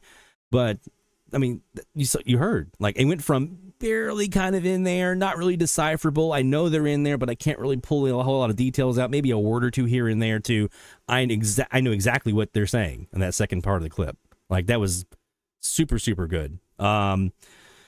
So that's what these common mode chokes can do. So there's also, and I haven't really dove into this one yet. So Jeff, if you're in there, or anybody else that's pretty intelligent on these topics, if you want to chime in the chat, please feel free to.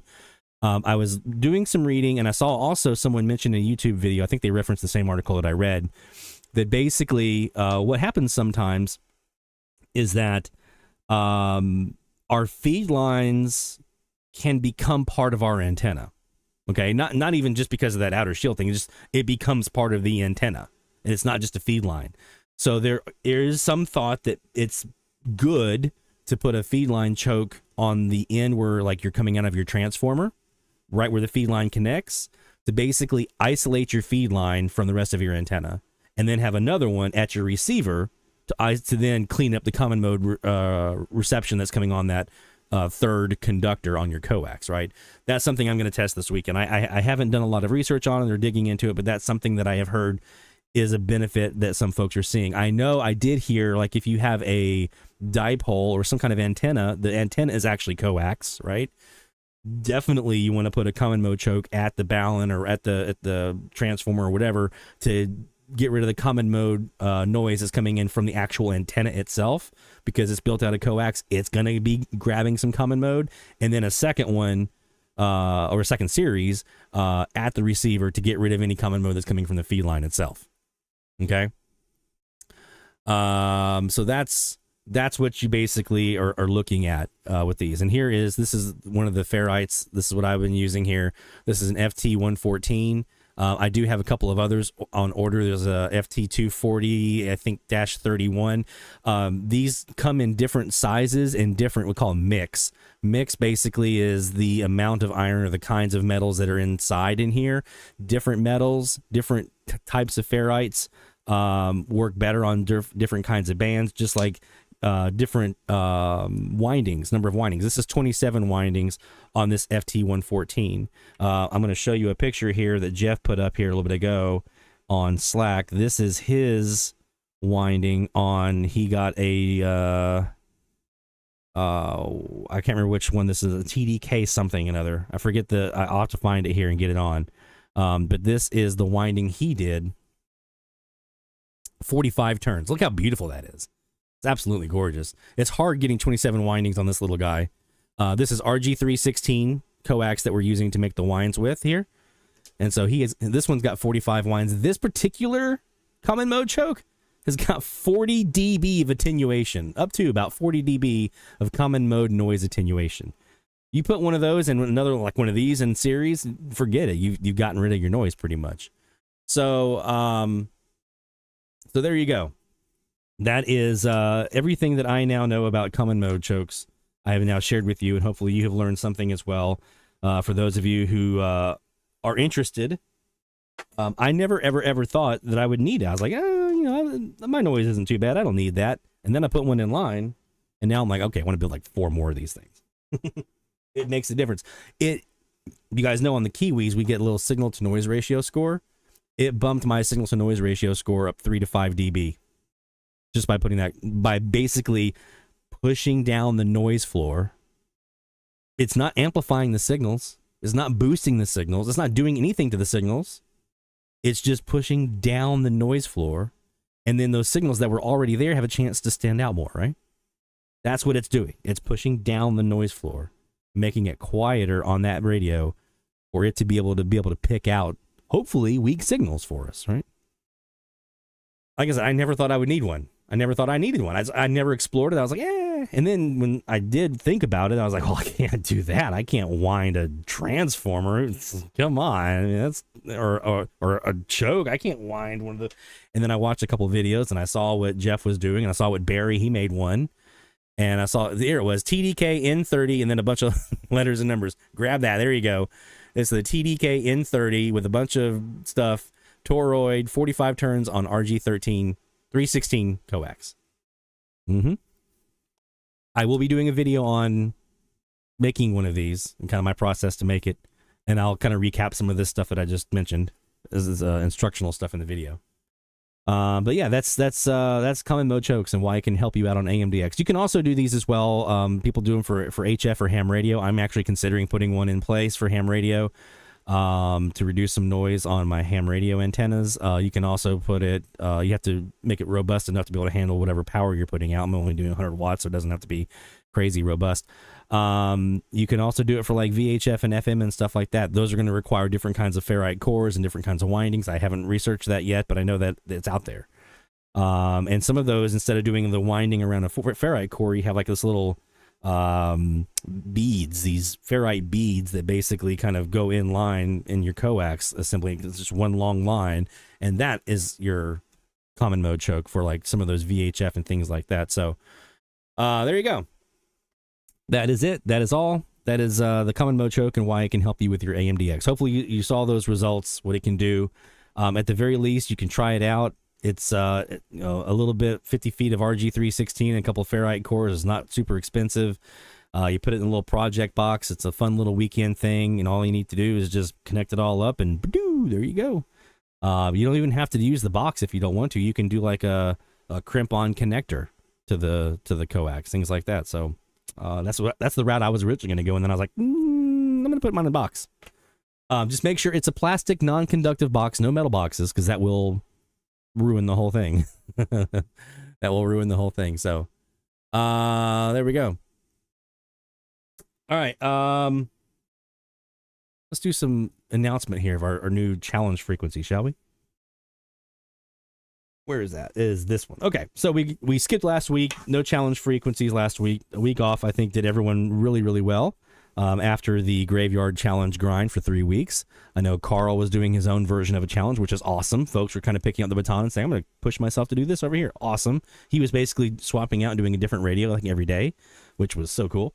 Love to see that. So we're going to be back into, we've got 4 weeks left of the challenge ranges. Okay. And then we get towards the end of December, we're going to be doing a hard turn here on how we do our challenges. We're not going to be doing frequency ranges anymore, for this season at least. We're not doing any more frequency ranges, like between this frequency and that frequency. We're doing a whole new kind of challenge for the rest of the year after we complete these last 4 weeks. So this will be one of the last 4 frequency ranges that we do for the year before we change up our challenges to something very different and I think very cool. Like I'm just chomping at the bit. I can't wait to show these to you guys. So let's go ahead and do this week's announcement.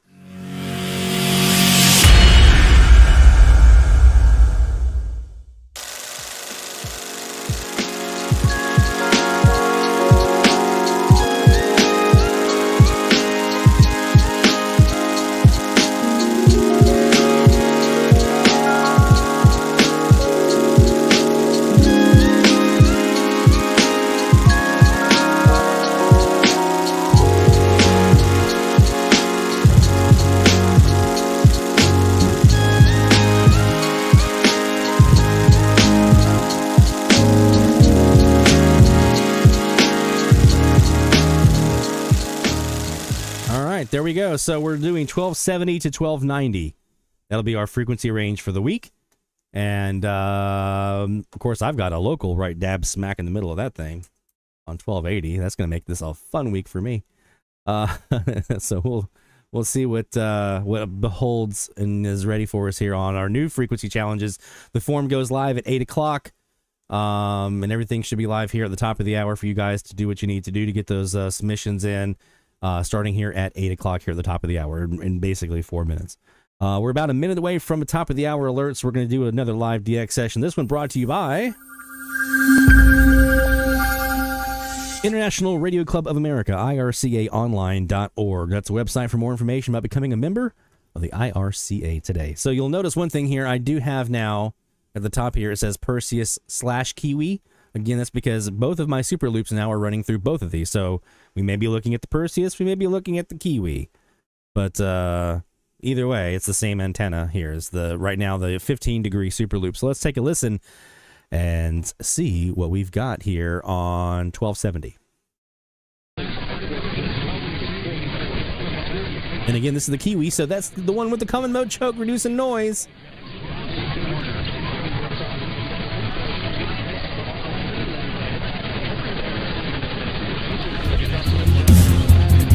DX Central Live, top of the hour alert.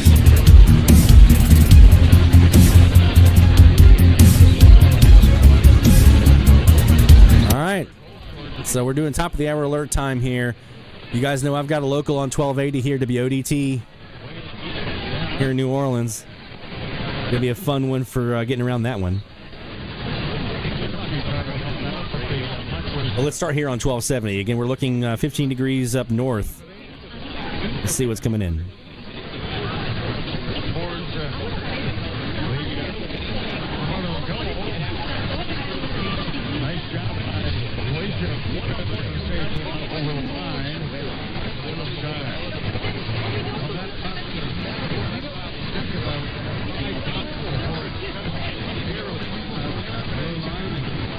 Hey, Rick. My first order I did, Mike, was 3, but I just ordered 3 more of the, I think the 240s, and one of the TDK one that Jeff was talking about that has you can do the 45 turns on. I got one of those coming. It was like $12, I think. We're gonna have to go to lower sideband here to get away from my local.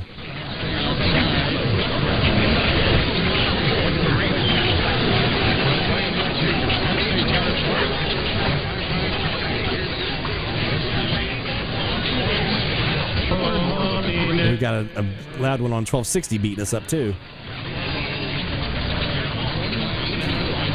Let's see if I can null them out with the vactrol here, or null them down.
I haven't had a clear ID come out of this yet. Yeah, I'm not sure who that was. Rick.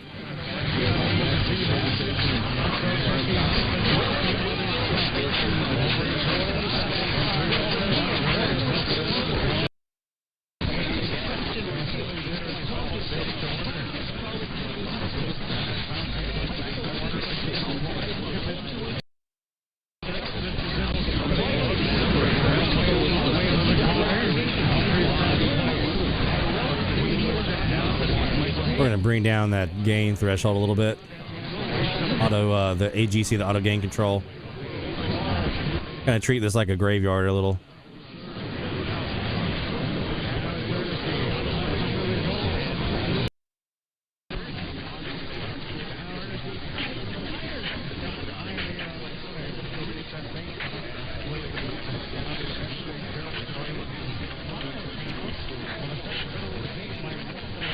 Jeff says you can use the FT114J toroid and 27 turns of RG316. That gets you around 30 dB of noise reduction between 200 kilohertz and 1800 kilohertz. That's exactly what we have here. That's what you're hearing. And that's what this guy is. 27 turns on the FT114. Be putting this in here this weekend into a box.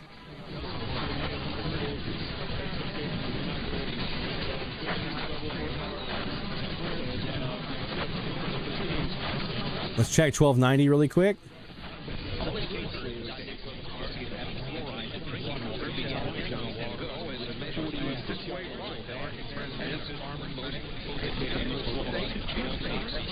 Hey Stu, yeah, I was lucky on that. We're gonna play some of those here in the next hour or this hour.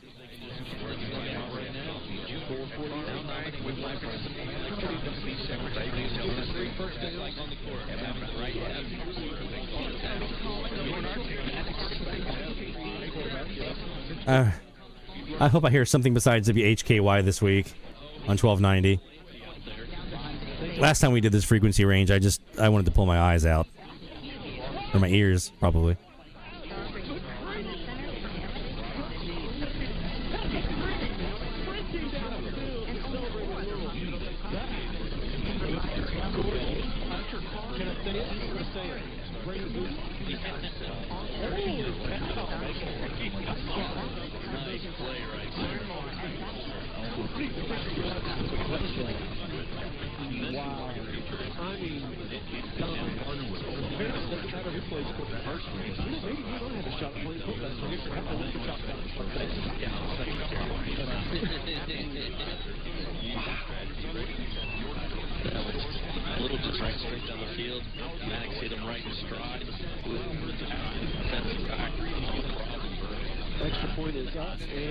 They're actually, they would be a relog here. We did hear them.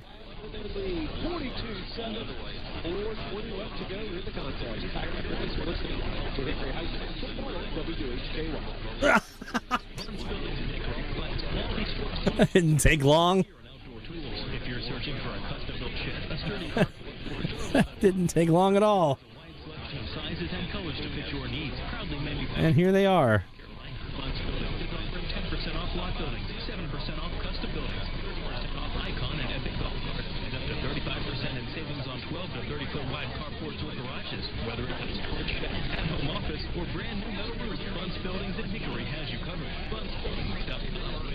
Is your roof over 7 years old? Been told you need a new roof? 90% of roofs being replaced could have their life extended significantly. That was right on freaking cue.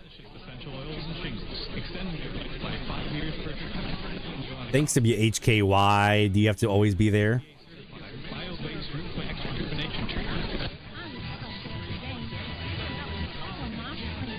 My Westwire doesn't hear him. I would never forget. Who else can I take such care of all our customers as you across the road? We have the best customers waiting for the drive. All your football fans, t-shirts, all these, 544-2275 for all your medication needs. Just for calling on Friday night. I will be at the game. You're ready to put your money can buy. You're ready for Cutshaw Chevrolet. Now's the time to put yourself in a brand new Chevrolet at a price you'll love. If you've been waiting for the perfect time to buy a new Chevrolet, then the time will never be better than it is right now. Silverado, Tahoe, Suburbans, they have them all at Cutshaw Chevrolet, and they're all priced to move. Cutshaw Chevrolet, 287 Street, Grapeland, where they're always keeping it simple. Cutshaw Chevrolet, 1-800-CUTSHAW.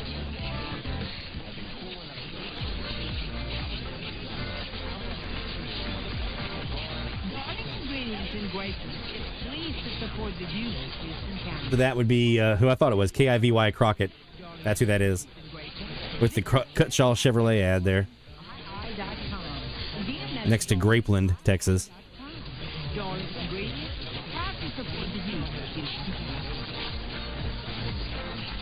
But I'm just very happy to hear. So this is a fantastic demonstration of comparing directional antennas and how well they can do. Okay, so I was gonna do this in this hour later, but we have a new piece of gear here at DX Central. It's an antenna switch for our Kiwi. So I have two antennas. I have both of my SuperLoops, the front yard and the backyard, going into both the Perseus and the Kiwi, and I'm switching them on the Kiwi with this little antenna switch here.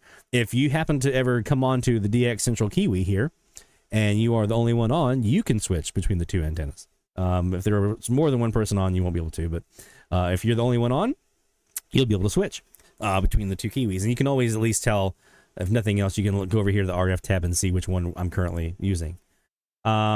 So this is the West SuperLoop right now at 283 degrees, and then the North SuperLoop. So I'm just going to switch between the two. Listen how drastically different. These are 90 degrees. Now, they're separated. One's in the front yard. The 283 is in the front yard. The other one's here in the backyard. So they're separated by about 70 feet or so, maybe 80 feet. At their closest, yeah, I'd say about 70 feet at their closest. And they're not exactly 108 or 90 degrees from each other, but they're pretty close. So listen to the difference here. This is the West.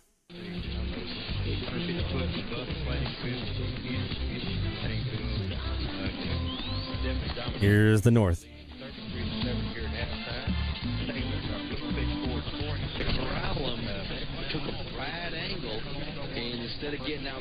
Completely different. That's what directional antennas do, right? They reject all of those signals off to the side, right?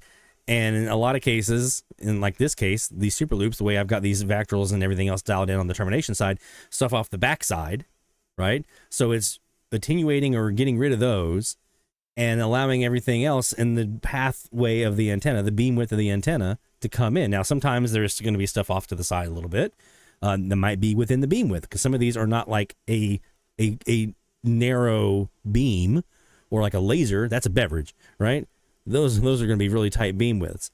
These are more like, right? So they're more like kind of like this, and they kind of come around and they kind of come up right here, so that we have that null on the backside. So it's more like almost like a mushroom-ish, right? Or like a big old fat mushroom. That's more what these SuperLoop beam widths and their antenna patterns kind of look like. So, but you can see the rejection on the west one. You're getting stuff right out to the west, and it's rejecting stuff back to the east behind it. On the north one, it's pulling that, and it's kind of more rejecting the stuff off to the side here, down here on the south and southwest. So, big difference, and that's that power of what a directional antenna, like a SuperLoop or a KAZ or a beverage or a bog. It's what these things can do, and how and why people are successful using them at DX. Okay. All right.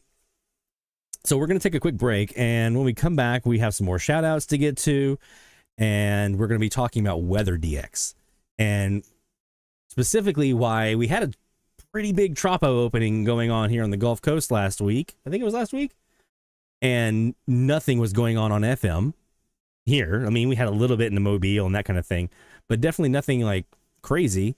But the weather DX, she was a poppin'. We're going to talk about that here in a few moments, so don't go anywhere, my friends. More DX Central Live heading your way right after this. DX Central, because we're all about radio. Visit us at dxcentralonline.com or check us out on YouTube. Search DX Central. DX Central Live is brought to you in part by... From long wave to satellites, medium wave through HF, ham radio to scanners. If you can DX it, the Spectrum Monitor has you covered. Editor and publisher Ken Reitz has assembled a who's who of radio writers to share their knowledge and expertise from a wide range of DX-related topics. Each month, the Spectrum Monitor's columnists dive into their specialties to give readers tips, tricks, the latest news and station updates, and more. The Spectrum Monitor also provides a monthly assortment of feature articles that give in-depth insight into the past, present, and future of DXing. You can get a full year of the Spectrum Monitor for only $24. Individual issues from the current year are available for $3 each. You can also purchase previous years of the Spectrum Monitor in their entirety for as low as $12. For more information, visit thespectrummonitor.com. That's thespectrummonitor.com. For more than 90 years, the National Radio Club has been at the forefront of providing DXers with the latest in station news, DX-related technical information, and reception reports from DXers around the world. The NRC's AM radio log, now in its 45th edition, is the most expansive and detailed resource of station information for U.S. and Canadian radio stations that is available in any format. The club's publication, the DX News, is available in both print and electronic format and provides the latest information on call letter and format changes, construction permits, and other information to help keep DXers informed of the latest updates they may hear on the air. For more information, visit their website at nationalradioclub.org. That's nationalradioclub.org. With a lifetime membership, the International Radio Club of America gives DXers incredible value by putting important station information right at your fingertips. The club's e-publication, the DX Monitor, includes DXer loggings, station information updates, international loggings, and more. Other club publications include the IRCA Mexican Log, a must-have resource for any DXer that chases stations from Mexico, the TIS-HAR list, the IRCA slogan list, sunset sunrise maps, and DXer technical guides. The joint IRCA-NRC email reflector and groups.io group is a hub for real-time DX conditions, station news, and DX-related conversation. For more information, visit ircaonline.org. That's ircaonline.org. Through crashes of static in quiet hours, we listen. In languages we can scarcely understand, and of places we have only visited in our dreams, we listen. Incessantly, we perfect our array of aerials, receivers, and resources. We refine our skills and our techniques so that we might listen.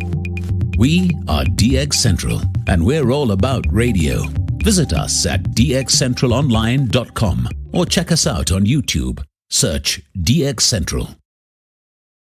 Keep up with DX Central. Follow us on Twitter at DX Central.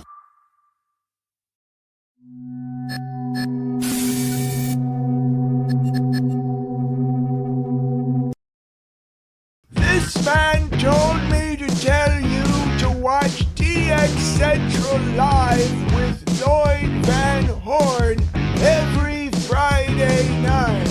I can't feel my face.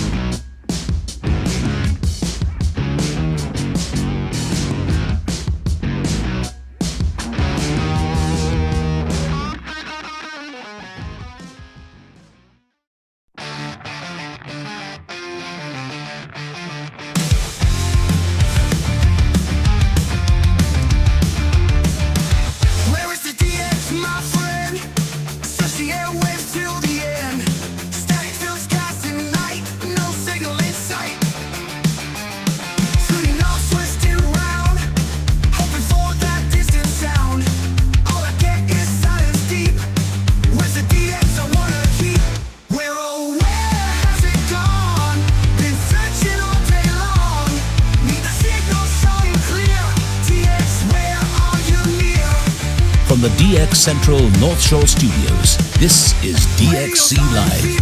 Now here's your host, Lloyd Van Horn. It's DX Central Live from the North Shore Studios in Mandeville, Louisiana. Yeah! Yeah! Yeah!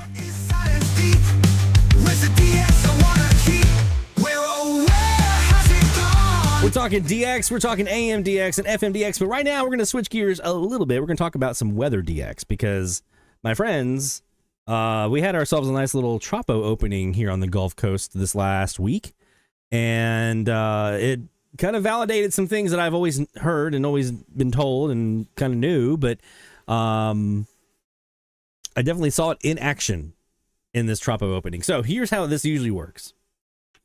You know E-skip. Sporadic E. It starts at like 10 meters on the ham radio band, works its way up to 6 meters. It goes through, the 30 megahertz and 34 megahertz and like those low band VHF systems and things like that. And then you get up into 6 meters, and if it keeps rising and that MUF keeps on going up, now we've reached into the TV portion. So the audio from like old TV days, analog TV audio. Now we're raising up even higher. Now we're getting closer to FM. Now we're at 88 megahertz, and it keeps on going up and up and up and up as the MUF goes up. And the higher it drives, the higher up that goes. Tropo does the opposite. Tropo actually starts up a little bit higher and works its way down to FM. So you can have a really kick butt tropo opening happening on 2-meter ham radio, and you look at the APRS map and you're like, man, I'm under a big red blob. I should be getting all kinds of stuff here. Let me go look at the FM band and see what's going on. And you turn in, there's nothing. Either nothing at all or like, okay, it's decent. It's not really great. So what happens with that? Well, that's because tropo works its way down in frequency. And I got to see that and experience that this last week when we had our tropo opening here in the Gulf Coast, because I was hearing on the FM side rather, I was hearing like Mobile, Biloxi, maybe over into the panhandle of Florida, just a little wee bit, but nothing really super exotic. But the map, the APRS map, the 2-meter APRS map was like, whoa, you should be hearing all this stuff up into Arkansas and Missouri and like all over the place. And over in Alabama, Les was hearing into Arkansas, and like all these people were hearing all kinds of crazy stuff. And I was like, it's all north of me. I'm not getting in on the action on the FM side of things. Let me just go check the weather band and see what's going on. And that's when I started hearing stuff like this. I'm going to bring this up on screen here. Meaningless stuff. Well, not that. No, we're not doing that. We're going to skip that. Okay, now we go. 49 degrees. And in Tennessee, Memphis reported clear and 49 degrees. This is NOAA weather radio station WXL 66 in Mountain View, originating from the National Weather Service forecast office in North Little Rock. Your national He just said North Little Rock. Weather Service forecast for northern Arkansas. Tonight, partly cloudy. So I want you to remember, I'm on the FM band. I'm watching my auto loggers. I now have 3 auto loggers running. I have my Elad FDMS3 pulled up, and I'm looking on what's coming in on the Yagi, and I'm seeing, like I said, Mobile, Biloxi, Lafayette, just what I would call here on the Gulf, the north central Gulf area, a routine tropo opening. It doesn't even have to be like tropo. Like tropo scatter can get me to Mobile. Okay, so it can be kind of just a meh, kind of regular propagation kind of situation, and I can hear Mobile, I can hear Biloxi.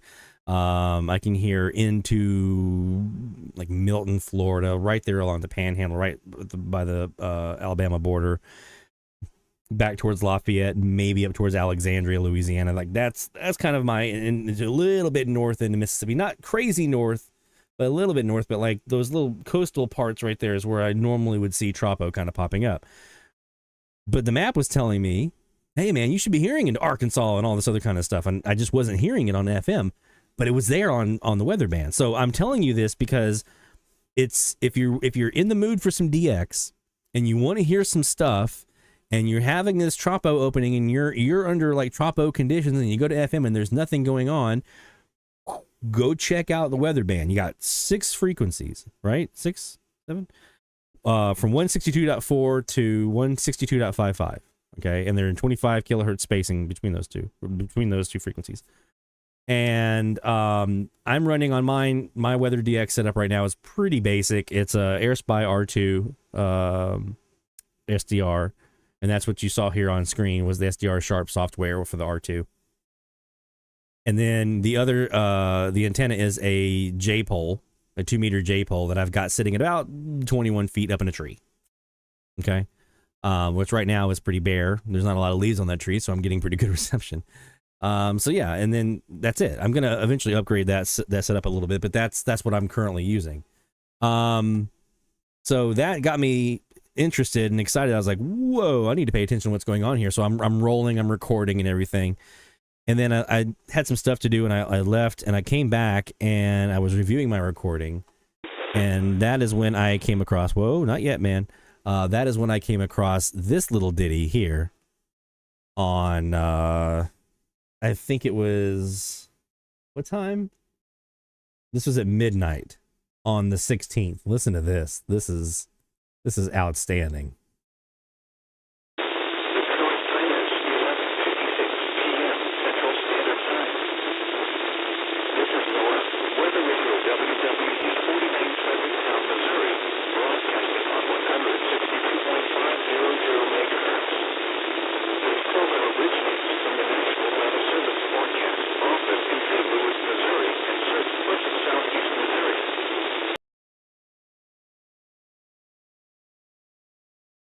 Missouri.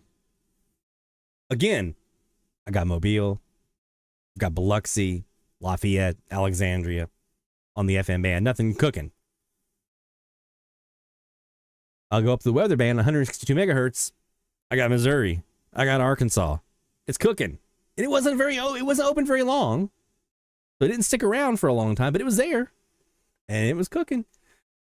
So this is a reminder for you that if you have not yet dove into the world of weather radio DX, it took me a long time. Les was pretty persistent. He's like, you got to try it, dude. Les Rayburn, our friend in Alabama, was very persistent. He's like, you got to try it, man. You got to get in there and try it out. It's a lot of fun. I was like, okay, okay.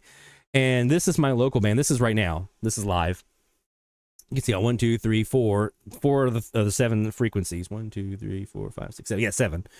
4 of the 7 frequencies are currently occupado by locals, like you see on the far end over there at 550, or near locals on like the rest of the frequencies. And there's a couple that are kind of open for me. So compared to what some folks have, this is actually a pretty open weather band. Like, I'm pretty happy with this weather band here locally. And so when Tropo comes in, I have a good shot. The other side of this too is that because I do have locals, you'll notice sometimes as you're listening, you'll hear what it sounds like, some interference on your local station when you have an opening, is that you have multiple stations mixing and they're trying to come through. Well, what I've been able to do now is, because I have my RSP Duo, which has 2 independent antenna inputs, and I can use diversity mode to do some phasing. Now, I'm using an omnidirectional FM antenna at 62 feet, and I'm using a 4-element, 3.5 element FM Yagi, Stellar Labs Yagi. Those are my 2 antennas on this this one radio back here, the RSP Duo. With that setup, I was still able to use diversity mode to null out this big beast over here on the far right, the 550, the local New Orleans NOAA weather radio station that I grew up as a kid listening to. I was able to get rid of them and get this that night. Listen to this. From Mobile. This is NOAA weather radio station KEC 61 from Mobile, Alabama. We broadcast on a frequency of 162.55 megahertz from the Mobile, Pensacola National Weather Service. This is NOAA weather radio from the Mobile, Pensacola National Weather Service. The current time is 9:14 p.m. Central Standard Time. Here's your marine forecast. So that you can hear, like, it sounded like there was another station mixing. The other station mixing was my local NOAA weather radio here in New Orleans. So using 2 FM antennas on that RSP Duo, I was able to use diversity mode to phase out my local and hear that other station from Mobile. Again, not super exotic. Mobile was, it's just down the road. It's less than 100 miles or so. But I was able to catch them because I was able to phase them out using those 2 FM antennas and then reveal them underneath. So this is all to say, if you're in the mood for some Tropo and you got some Tropo conditions, but the FM band just ain't cooking, swing on up to the weather band and try it out there. Sometimes it's not even down to the weather band. Sometimes it's higher. That Tropo might be in the 70 centimeter band. You never know. You can try that out. Go look in the 70 centimeters, see what's going on there. 440. But if it's down to the weather band, you're gonna have some fun. And I'm up to 14 stations logged now on the weather band here in Mandeville. At 14 stations logged so far. My furthest is at 507 miles. It was in Texas. My first station in Three Rivers, Texas. That was back in October. And then the 489 miles to Missouri. So those are my 2 furthest receptions. But I mean, that's 1,000-watt NOAA weather radio station received with a J-pole or some kind of FM antenna. It doesn't have to be super. I mean, obviously, the better setup you do, the better results you're going to get, more consistent you'll have. But it doesn't take anything crazy just to get when the band opens, just to get what's there. Okay, I've done stuff. I have a Grove scan antenna up in my attic. I've done my best reception on that one's 104 miles, 156 miles. Sorry. The J-pole has done considerably better. And then the FM's peaking out about 114 miles for that mobile. So you can tell, I mean, the J-pole is cut for 162. It's doing the better of the three. But, I mean, if you're in a pinch and you don't feel like getting another antenna, or you can't have another antenna just for weather band, use what you got. Use your FM stuff. And you can hear some cool stuff. You can do some cool DX. So that's my pitch, and why I think if you're not FM or weather band DXing, you should be. You can even just get our friend Ethan in Boot Crew North up in Arkansas. He has one of those little Midland weather radios with a telescopic whip. He's got it battery powered, and he walks around outside, and he gets catches there that just blow your mind with that little NOAA weather radio with the telescopic whip. When the band is open, the band's open, right? Same thing we have on FM. All right, let's did some more shout-outs. Shout out loud, hear the call for every single big or small, from AM to FM, from C to C. We celebrate the ones who slag the IT. Shout out loud, let it be known, you're never DXing all alone. Through the static we found our way, shout-outs making waves today. There's Rick. Rick Knauf. Yeah, Rick, it says diversity is the best kept secret these days. Long wave, medium wave up to FM, amazing stuff and not often talked about. Yeah. I mean, I can't tell you how many different catches over the years I've gotten on AM from phasing, diversity, stuff like that. I'm really excited now to be starting to get into that now on the FM side and have that available to me on FM side. That RSP Duo on FMDX, chef's kiss. It's amazing. All right, let's pick back up here with some more shout outs. Another Rick in the house here, Rick Dow in Nebraska, got a new logging this past Sunday evening in the form of WJOB 1230 Hammond, Indiana, my first Hoosier graveyarder at this location. And Hoosier Daddy, it's Rick getting that graveyarder.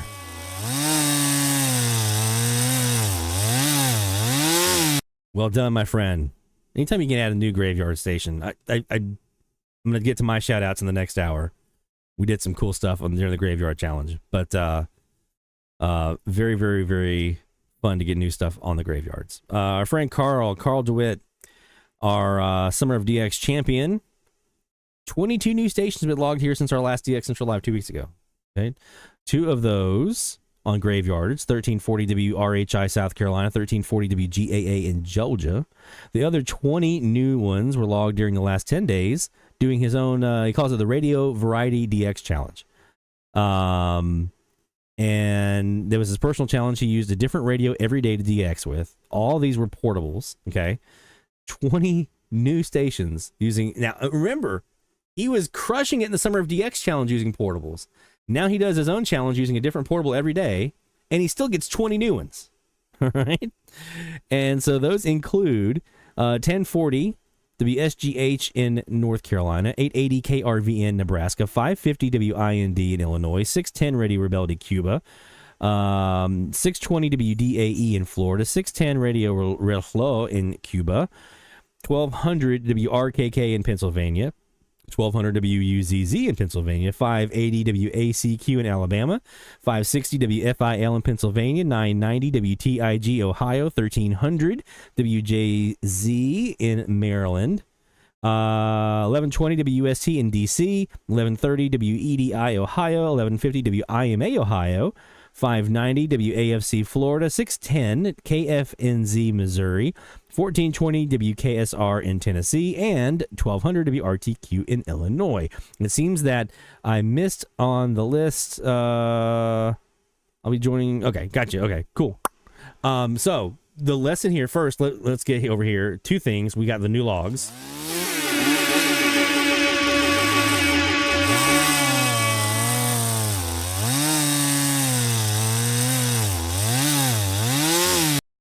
And Rick Dow says that was a new graveyarder for him on the he stayed on the graveyard, by the way. So we got the new logs here for Carl, and we also have the new Latin stations.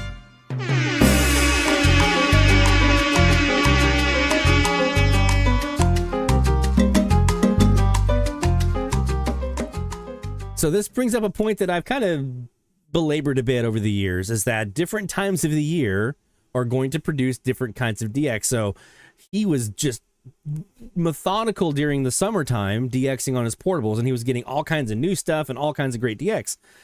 Now he's in the fall, he's still using his portables, and he's getting all these new ones on the house. So how is he still finding new stuff on portables in the fall when he was doing all that in the summertime? Because summer gave him something different than fall is. And winter will give him something different than fall did. And spring and summer and so forth. Every season gives you something different because that angle of the sun changes. The D layer is going to be different in the fall than it is in the summertime. In the summer, it's stronger, it's thicker, it's more, right? Because it's longer daylight.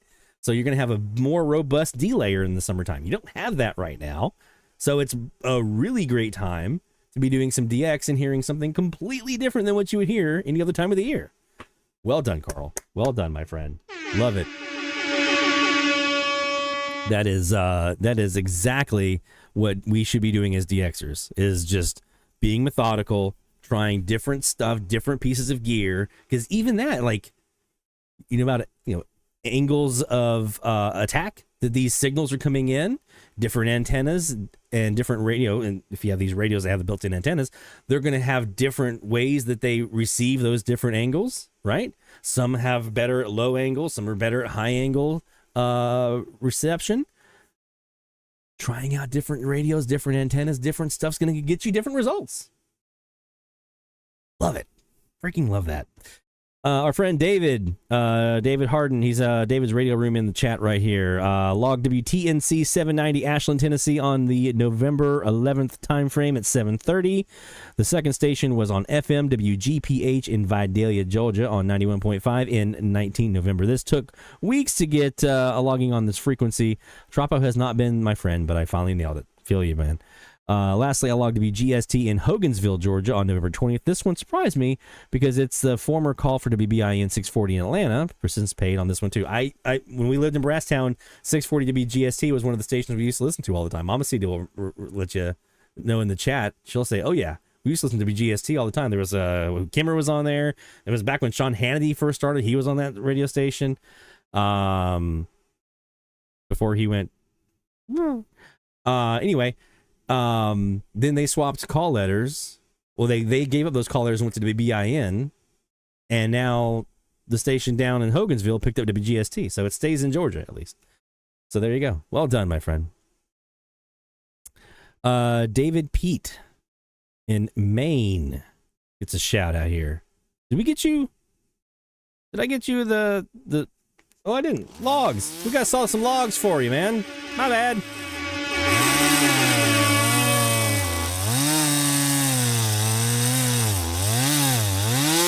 There we go. We got the log sawed for you. There we go. Well done, David. David Pete said, after a bit of hiatus, I got 3 new logs this week. WQCD, Delaware, Ohio. WINR, Binghamton, New York. And WXGI in Richmond, Virginia. That's number 814 for our friend David Pete in Maine.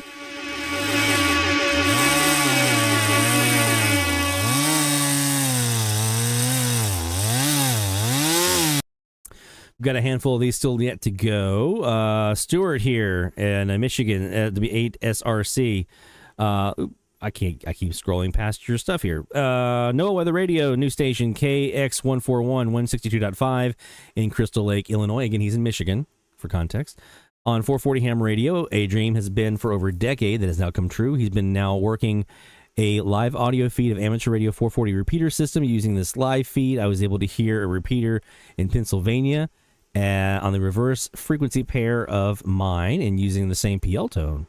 Made its way through to my repeater input. In other words, the Pennsylvania repeater is on 441.15 with a plus 5 megahertz offset, while my repeater is on 446.15 with a plus 5, or minus 5 rather. Pretty crazy.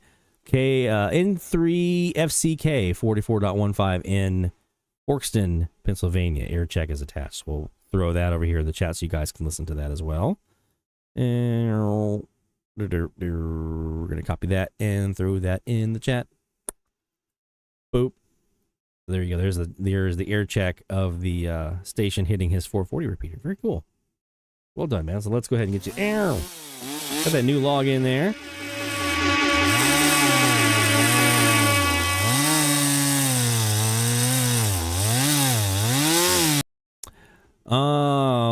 Here we go.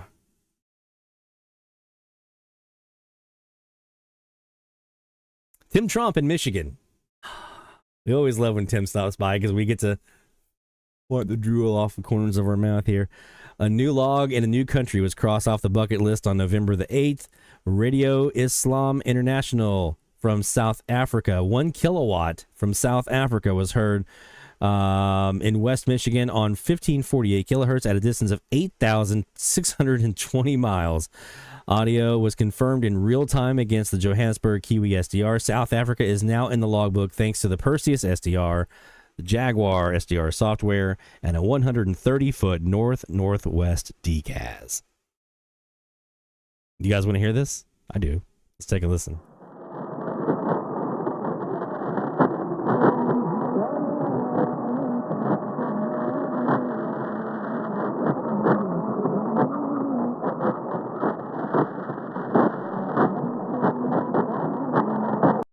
Most of the time, I'll pause for a second. Most of the time when I have people who have audio clips of like transoceanic stuff, okay, transatlantic, transpacific, I listen to it and it's kind of like those sonogram pictures of like the baby in the belly, and you're like, wait, what am I looking at here, right?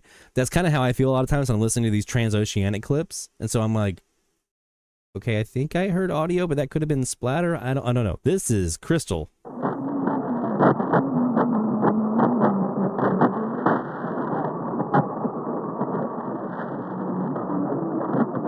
I mean, that's definitive. That's easily matchable against a Kiwi.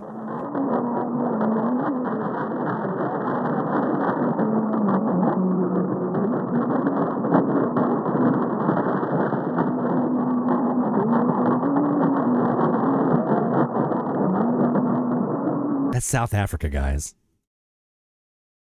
130-foot DKAZ. I wish I had the room for that. I could put one of those up.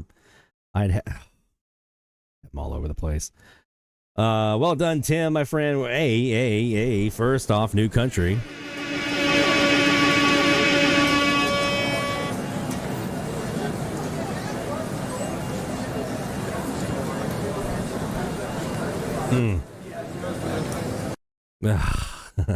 Jealous. But very, very proud of you, man. Well done, Tim. As always, man. You get stuff that just those DKAZs. A lot of folks over here in the world think, hey, if I had the room, I'd put up 1,200 foot beverage, and I'd go. No, I'm not doing that. I'm doing 140 foot DKAZs in every direction I can possibly get. I'm gonna have them parallel to each other so I can do phased arrays and really zoom in on that beam width. And that's what I'd be doing. I'd be doing exactly what Tim is doing.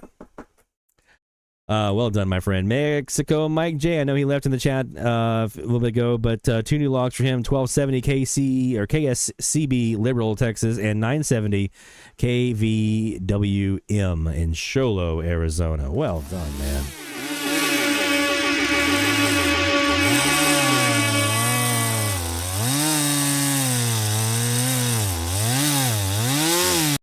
He's got a clip for us here. Oh, nope, that's the one we just listened to. Is that the same one? Oh yeah, that wasn't his clip. That was Tim's. Okay, never mind.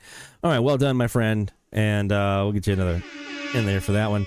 Arizona's on my list. I have more stations heard in California, Wyoming, Montana.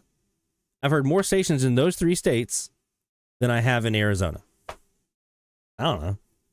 Arizona's way closer than all 3 of those states. I don't know. Tell me. And the one station in Arizona that I have heard, KTNN, it's not frequent. It's like once every year or maybe so in there somewhere. I've tried for multiple stations in Arizona. People have like, oh, you got to try for these guys. Go try for these guys. Go try for these. Not a single one of them. But if I can crack KKOB, I know what happened with their tower, but if I can crack KKOB, I can get Arizona. All right, that clears us out here on the shout out. So you can get your shout outs in. Don't forget to go to our website, dxchallenges.com/shoutout. You can just go right to dxchallenges.com, look for the shout out banner, go that way. You don't have to register to do the shout outs, but we recommend that you do. That way you can still participate in our challenges, such as our medium wave frequency challenge, which we have now up and running for this this week. We're on 1270 through 1290. Carl says, I once knew a guy who put up a 1,500-foot beverage behind his house. He got Japan on medium wave from Oklahoma. Yeah. That was the dream. For years and years and years, it was the dream for me to have a big farm of beverages. And two things have now shrunk that farm down for me. One is the DKAZ farm that Tim has up in Michigan. And the second is Steve, VE6WZ, up in Canada, Alberta, right? He has a farm of bogs, beverages on the ground, and they're about, 200 and 300, 400, 500 feet, somewhere in there, tops. I forget exactly, but he's got just a ton of them all over the place. And the things that man hears, I mean, his whole remote DXing setup is like my dream, okay? I sit at night and I lay in my bed and I think about what it would be like to have a remote DX setup and what would I do, and every one of them is what he has up there in Canada.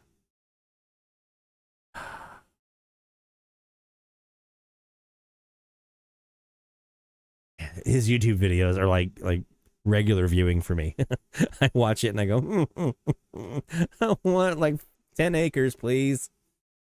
10 acres and a construction trailer and some fencing around that and some security cameras and go nuts. Let's do some live DX. This live DX is brought to you by, I know it's going to say FM, but this live DX is brought to you by the Spectrum Monitor. Way! TheSpectrumMonitor.com is the website for more information about picking up a subscription to the Spectrum Monitor magazine. It's only, it's not very much at all. For a whole year, you get 12 issues, I think, for like, what, $24, $23? I don't remember off the top of my head. It's $24 because it's $3 per issue if you just buy it outright. It's $2 an issue if you just get a subscription. So you save $1 per issue if you do the subscription. And you get a whole year's worth of them, $24. And there's AM, they're putting some AM and FM stuff in there. There's shortwave stuff. Mama Sita's in there doing her shortwave stuff. You got ham radio, scanning. If you're into radio, you should be getting the Spectrum Monitor. Go do it. TheSpectrumMonitor.com. All right, let's fire back up here on our Kiwi.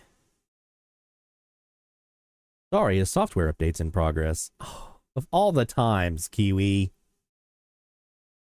It's updating the firmware? Yeah, it's updating the firmware. So we're going to fire this over here on the Perseus, actually. Let me see if I can do this. So I have to come over here. Now I got to come over here and change my displays. There we go. Now we got the Perseus up and running. So we got the Perseus. We're running the exact same antennas. Right now we're on the 263 degree west antenna right now on our Perseus. So let's just take a look and see what we have here on 1290 heading out west.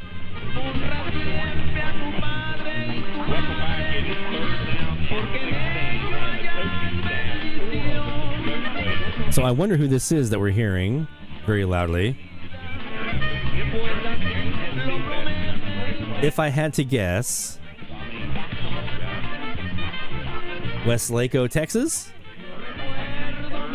KRGE? I would love it if it was XEIX, though. They're only 1 kilowatt. Super Exitos. Because I am 2 Mexican stations away from 100. I thought I had that, Jacob. For some reason, I don't know why it's doing it now, but I thought I had it set that way. Where is my... Go to my admin page here. and look at that. I swear I had that set that way.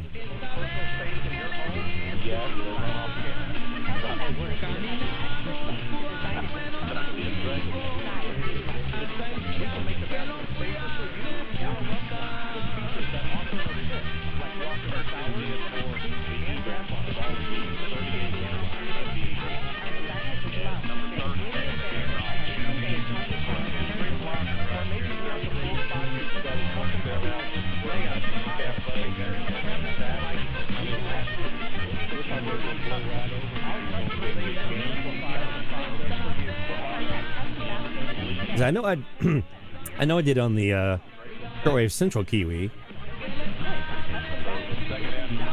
I had it set to do it like 3 or 4 o'clock in the morning. So even though Greg will turn the ball over, Tommy, they took 6+ minutes off the clock, which is, hey, that clock is very representing your friend. Gonna air this one out, and no, it's gonna be caught by number 3, Sanderson, down at the Sandy 25-yard line. He's gonna fly pattern right down the middle of the field. I guess I hadn't put that on mine. Well, that's good to know. Now I have. Delay updates until overnight. Done.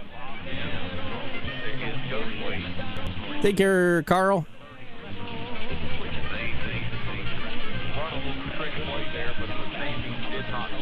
Oh, we've got an announcement to make on our scavenger hunt. I just remembered that. You guys remember we were doing our scavenger hunt alongside our most recent challenge, or the Graveyard Challenge. We were doing the DX Central scavenger hunt, and Greg Caniglio in New York was our first scavenger hunt, first person to get all 8 of the scavenger hunt items. So, well done, Greg, my friend. Congratulations. Let's go ahead and get you a little horn of victory in there.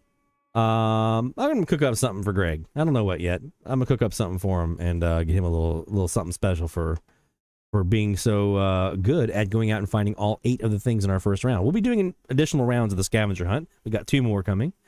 So keep your ears perked up for that. But yeah, well done, Greg, my friend. 6 to go in the third.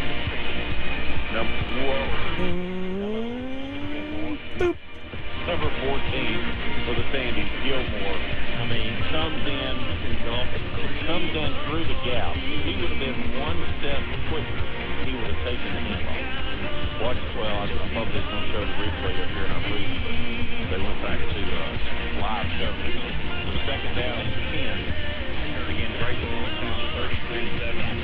33-7. So now we've got KIVY in here, and I'm assuming this other station is probably Radio Vita in KRGE in Westlake, Texas. There's also a station in Wichita Falls. Their news talk, though. I've heard them here before, not right now.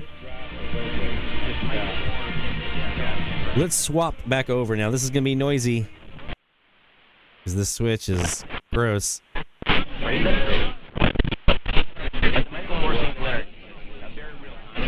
This is the antenna switch on my phaser.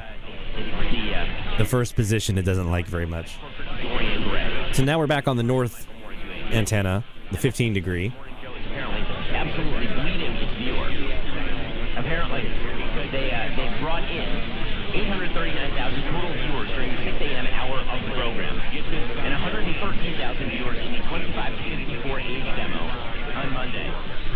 That same hour on Tuesday dropped to 680,000 total viewers, with 76,000 in the demo. There are more people in the local Bloom Club than are watching Morning Show on national level at this point. Why? Well, because they committed the breakdown. The breakdown is to recognize perhaps the morality of the left is not so superior to the morality of the right that you shouldn't have a conversation. That is precisely the thing they're in right now. Which is why. Yeah, I got to get something in there. We're going to get some more people just one second. It's just on that one first position, and it's not super happy about it. So let me just show you guys real quick 1280.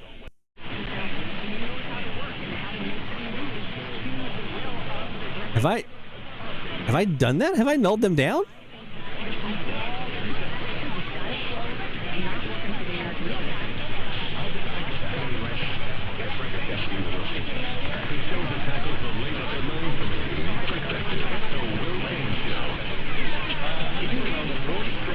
I have thrown in enough on my vactrol to get rid of WODT here in New Orleans, or knock him down at least. Well, all right.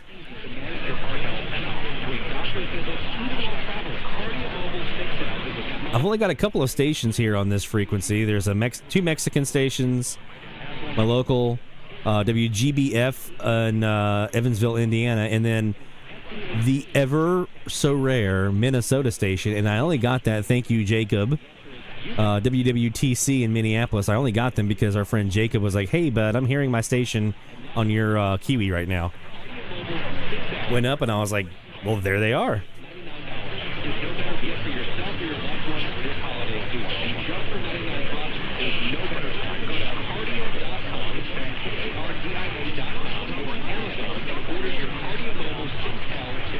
So I'm very excited about having something else on this frequency.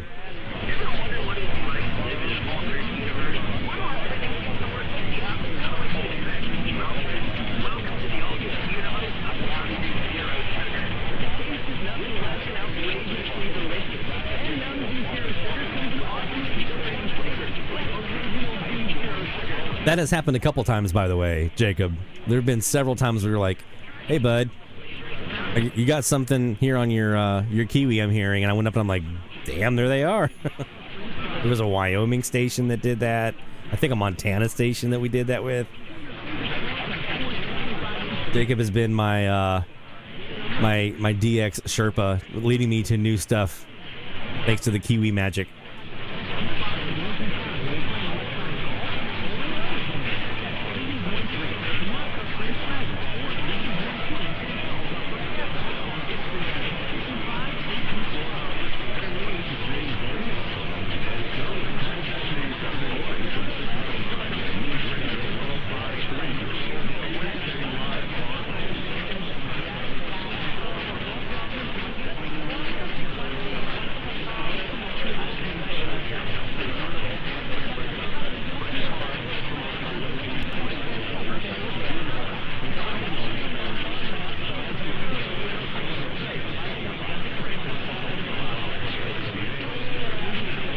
That's a new one.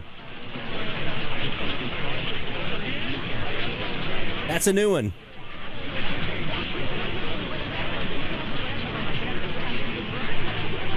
News Radio 105.3 KYRO, Potosi, Missouri. That's new.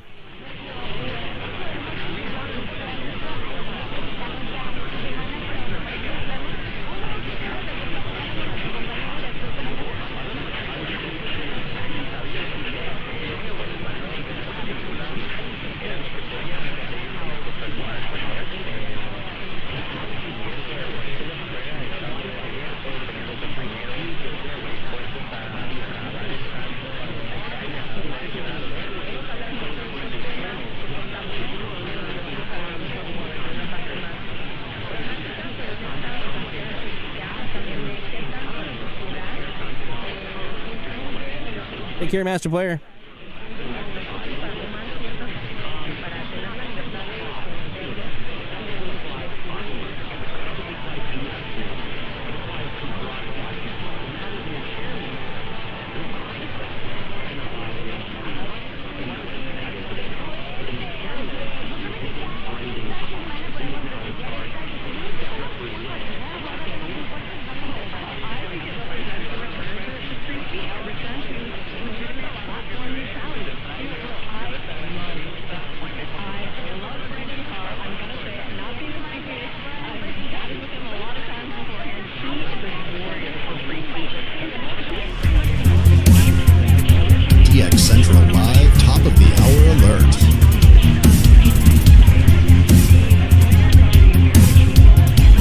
Go.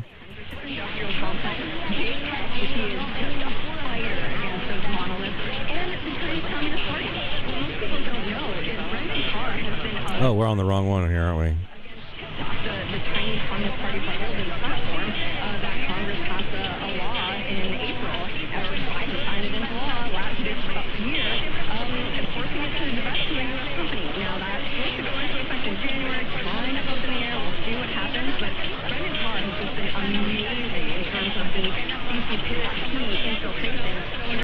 Let's take a look. Since we're recording here on the Perseus, let's take a look up at the Kiwi on the shortwave central Kiwi at 330 degrees and see what we have here on 1290 and 1280. Portions of the following program will be recorded. That's my local. The Black Information Network. They're not as nulled. I'm Bill Black. Another bet you didn't know. 1270.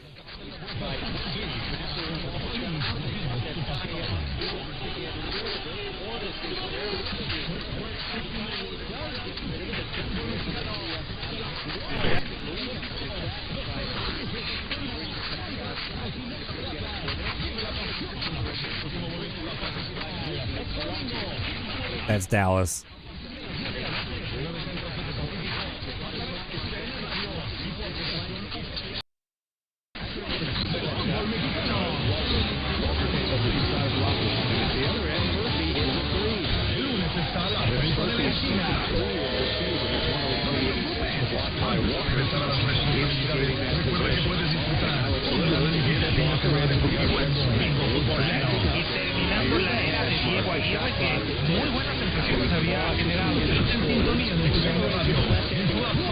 Information Network. 1280 AM Lo más relevante de tu equipo favorito. Sigue siendo una fiesta y cuando creíamos que tocábamos fondo, no pasó el Qatar 2022 porque quedamos eliminados. Creo que llevamos años nosotras y no me molestan las formas, sinceramente, porque es una grosería. Los mejores invitados. Lo malo es que la siguiente gran prueba es la prueba real y será la Copa del Mundo, porque antes Nation, Copa Oro, no vas a poder probar ante la élite. Lo encuentras en Tricolor Día, todos los jueves a las 7 de la noche en nuestro canal de YouTube y tu app Euforia. Tu pasión está en tu Radio.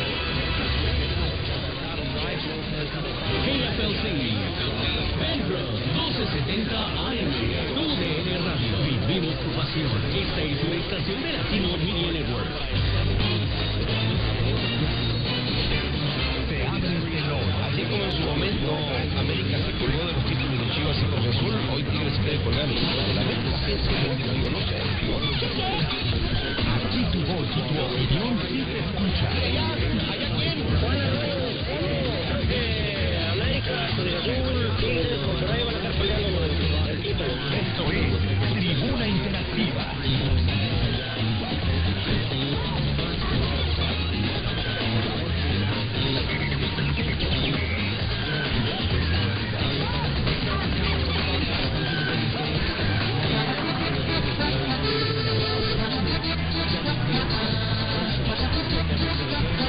That's KFLC in Fort Worth that we're hearing there. WODT is my local here in New Orleans on 1280. Send him a bill for Operation Lone Star and see if they can reimburse the state. A parcel of land being offered in Starr County is about 35 miles west of McAllen. The Texas Tribune first reported to the letter, Commissioner Buckingham criticized her predecessor for not allowing a border wall to be built on the property, saying it enabled cartel members and violent criminals to sexually abuse migrant women and children there. She said the agency... And 1290 here on the North Wire.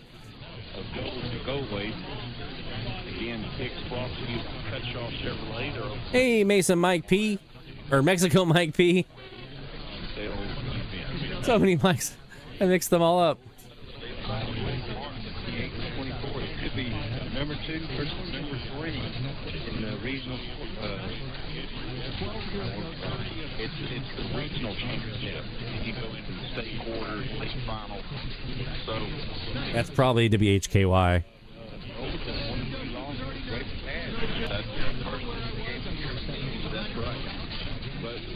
I'm still looking, Rick, for KOIL up in your neck of the woods, man. On this frequency, I just can't get WHKY to go away.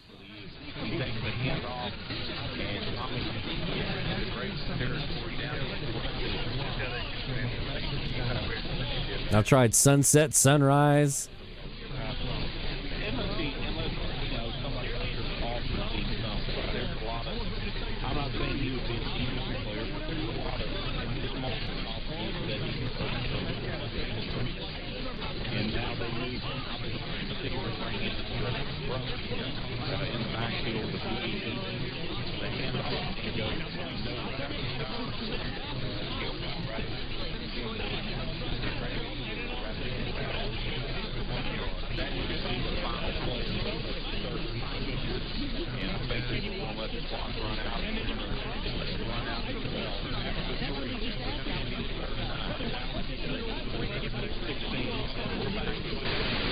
Here we go.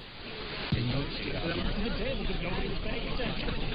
watching this play. It was in the middle of a run where is in a row 3 touchdowns, crazy ass Jets getting drilled. It's one of those.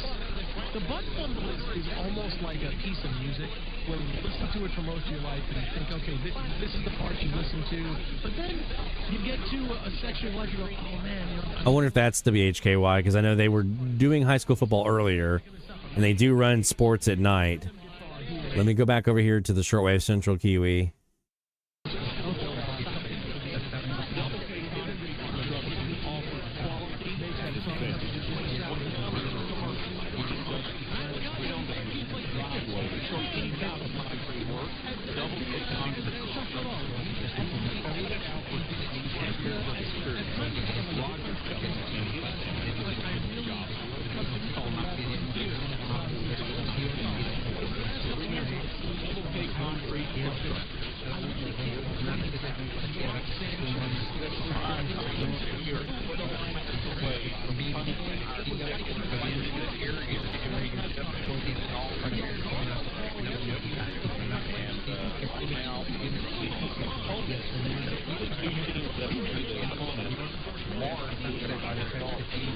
And this antenna is pointing almost directly at Omaha.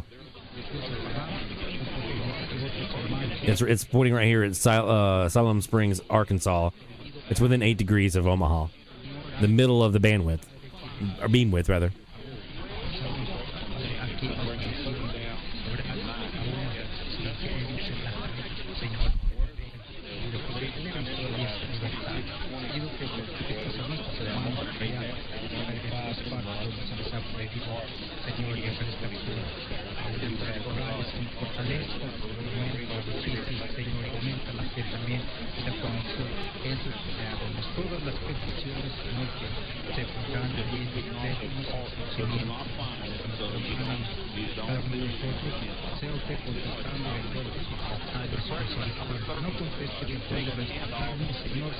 That sounds like a religious station there. Spanish religious, which is probably KRG.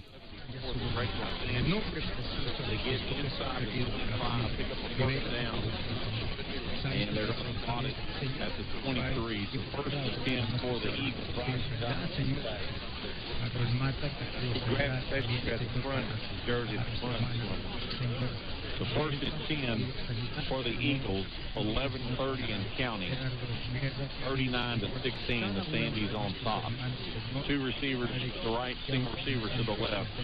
In the backfield is going to be the senior Sandy. He takes the handoff. Yeah. That's KIVY Crockett. A bowling ball. He got hit as hard as you can get hit.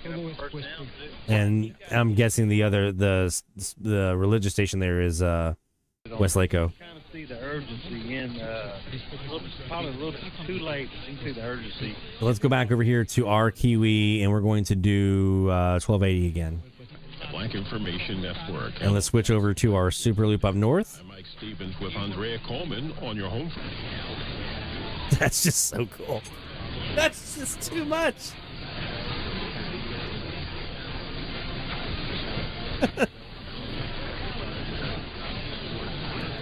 That's entirely too much.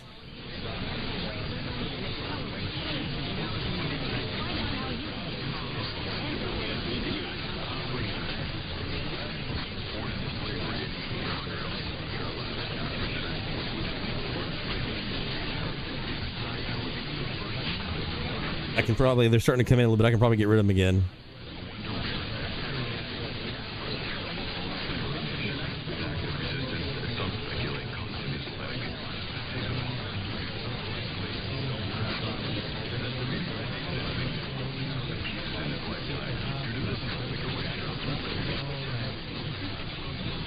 There they go.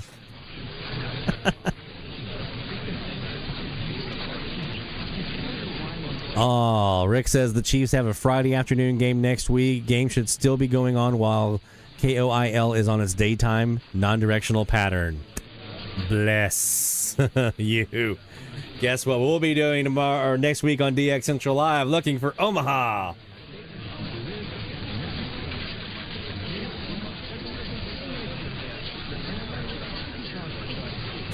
Oh, no FMDX this week. We did try for some meteor scatter this week. Reviewed the recordings to see if we had any hits. Not a hit. Not one. So, unfortunately, nothing for us to review to listen for. And there have been no Tropo openings worth anything. So, no FMDX this week. Unfortunately, hopefully we can pick that up and again next week with some meteor scatter hits. But nothing came in this week. Not one.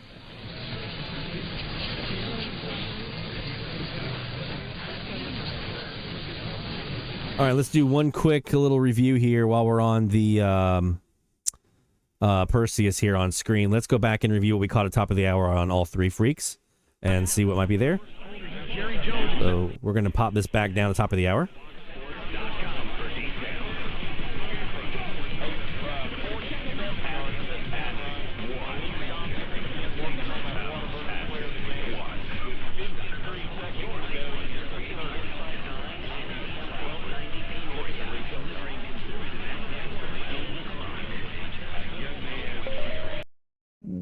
Wait a minute. What was that?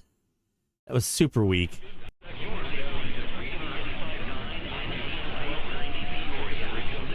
Whoa, Peoria. That's a surprise. WIRL shows up. Freedom 95.9. WIRL in Peoria showed up. That's on the 15-degree SuperLoop. Very interesting. What else was there?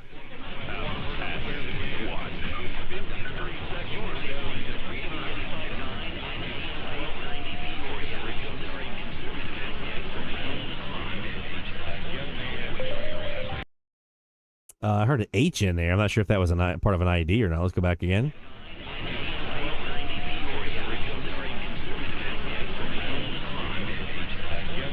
It wasn't WHKY.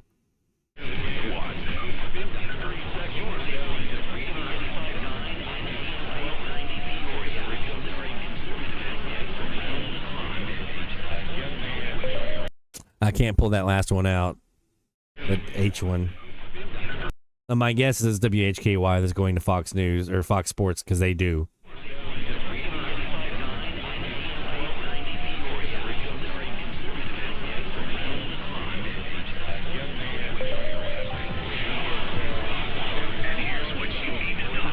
Man, once you hear that, boo-doo-doo-doo-doo, we are Fox Sports, and here's what you need to know. Once you hear that, it's over. Just forget it. Come back next hour. Speaking of, so we got Illinois, which is cool. That's a relog for us, but that's nice to see them in there. What do we have here on 1280?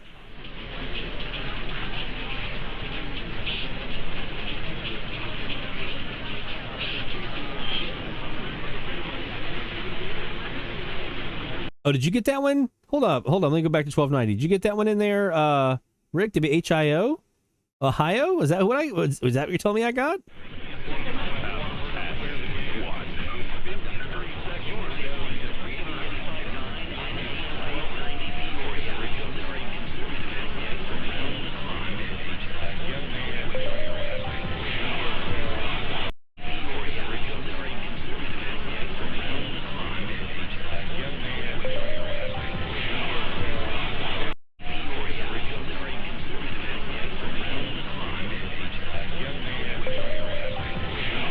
Really?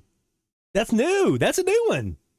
I don't have them. And Ohio, anything in that Midwest, Ohio, Indiana, Michigan area, it doesn't come in here very often, man. So a new Ohio. Are you serious?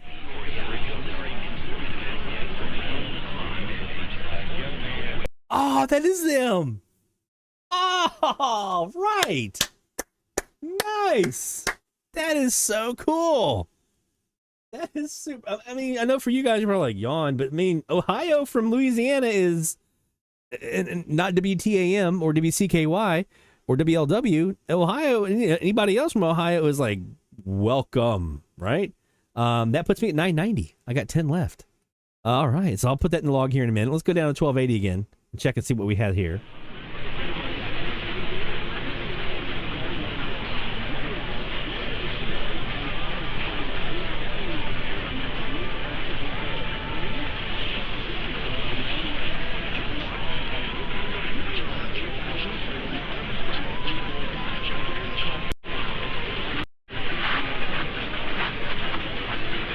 Again, this is the non-common mode choke Perseus.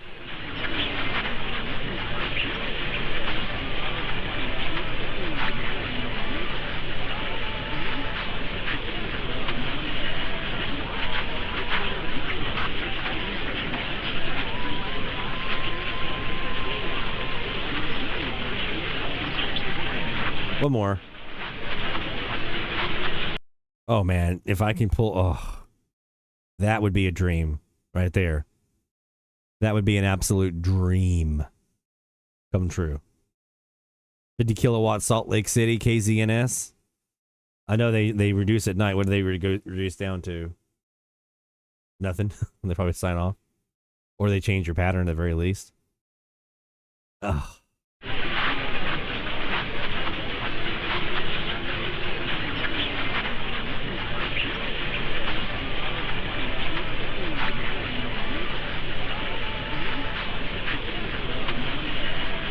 Take care, David.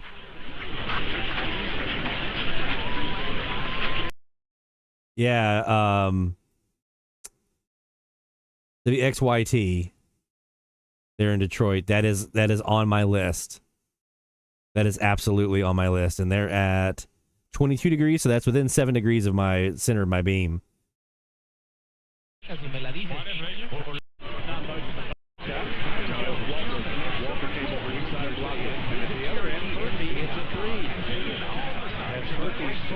Take care, David. Both of you.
That's a relog. But goodness, that 15 degree is doing well tonight in that direction. That's Ohio, Illinois, and Indiana. So that gives me hope that WXYT might be there. So that 15 degree is doing super, super well in this general area right in here. Well, all right. And I like that top of the hour ID. That was slick. They say we have to do this at the top of every hour. That was nice. I like that. All right. So let's go ahead and do double check the shout outs. Nothing new has come in. Do mine here real quick. You guys already know about the weather stuff. Nothing new on FM since last time we met. But you already did hear about the weather stuff, the Missouri, the Arkansas, and the New Mobile on the local frequency. AM has been pretty productive. Now, again, I don't know if anything will ever compete with what we had last season. Last season was one for the ages, both not just in terms of quantity, but quality. That was just remarkable. It was over 200 and some odd stations heard last season. And, I mean, I could probably, who knows if we could do that again. I don't know. But I can tell you this. What was it last year? I'll tell you the exact number here. Last season was 235 stations heard, which for me is a lot, right? That's the most I'd had since my first season here when everything was new, right? So 235 stations in a season was the best season I'd ever had. Outside of that first season here, that was the best year I'd ever had. We're at 52 right now, 3 months in. And yeah, I mean, 8 in September, 27 last month, 17 so far this month. This year has been decent, 52. And that's outpacing last year, by the way.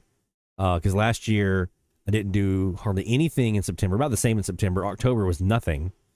And then November was about 18. So I'm right on pace. And then December's when it blew up. 66 in December, 64 in January, 22 in February. So there's that potential that on the horizon we're about to blow up. So I don't know if anything will ever compete with last season, both in numbers, but also in the terms of quality. British Columbia for the first time, Argentina, Washington State, Manitoba, Saskatchewan, all these things that were coming in last year that were just unbelievable. But again, this season is off to a very good start. So we're going to talk about that here and let you know what I've heard in the last couple of weeks. Let me grab here. Just going to zoom in just a little bit because my old eyes don't like the smallness. KWHW 1450 in Altus, Oklahoma was new on a graveyarder. 1340 XENV in Monterrey, Mexico was a graveyarder. That was new. 1490 WCSV in Crossville, Tennessee. That was also a graveyarder. That was actually my 100th graveyard station logged, which was my goal for the year. One of my goals for the year was 100 graveyard stations. Crossville, which is where our friend Barry Bankson is from. That was my number 100. So I got to my goal with a station in the same location as Barry, which was cool. 1490 WTTB in Vero Beach. That was a new graveyarder. There was a bunch of new graveyarders. I'm at 101 now, and I started the season 86, so it was a really, really good graveyard challenge week for me, 3 weeks for me. Then on non-graveyard freaks, 1320 XEARZ in Mexico City. 1380 XECO in Mexico City. Also 1310 XEAM in Matamoros in Tamaulipas. I got it right this time, guys. Mexico Mike, I got it right this time. Tamaulipas. That was a new one. And that puts me at 98 stations from Mexico. I got 2 more and I'll get to my goal of 100. I wanted to get 100 graveyarders and 100 Mexican stations by the end of the season, and I'm 2 away from the Mexican stations. 1280 KYRO, we heard them tonight here in Potosi, Missouri, was heard. 1420 to be KSR Pulaski, Tennessee last night. 1500 KPGM yesterday, Pawhuska, Oklahoma. And 580 WACQ in Tuskegee. In a second. I'm so tired. Tuskegee, Alabama was new. 580 WXRH in Rockwood, Tennessee was new. Altogether, that puts us, and once we add in WHIO that we just heard in Ohio, that puts us at 990 stations. So we're 10 away from 1,000, which is unbelievable, which was another goal for the year, was 1,000 stations. Also checking in on some other goals. Each frequency's oldest log is at least last season. We're 9 out of 16 frequencies left. Out of the 16 frequencies we started with, we've done 9 and caught them up to the current season. So we've got 7 left. Log at least 5 stations in each month of the season. We've done that so far every month, so we're right on track. Obtain 1 station logged on all frequencies during sunset, except for the expanded band in 530. So there were 19 frequencies at the start of the season where I did not have a sunset log. We've added 2 of those frequencies, and we've added sunset logs on 2 of those. At least 1 new log on 10 of the frequencies with no sunrise logs. There were 40 frequencies where I didn't have anything logged on sunrise that was new, and we've added 2 of those towards our 10, so we're on track there.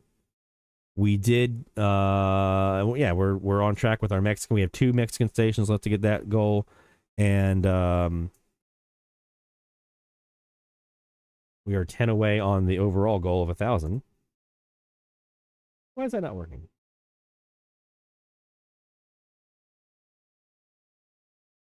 Okay.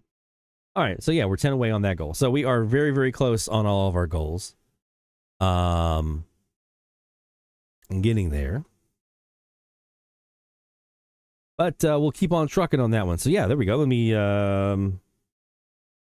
do this.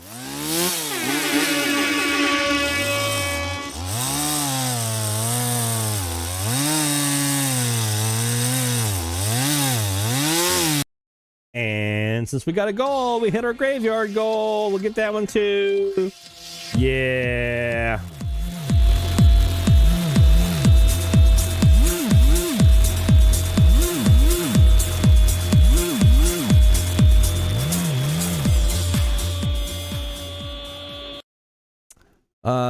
Stuart says, I wonder if that was WHVR that you received a few minutes ago.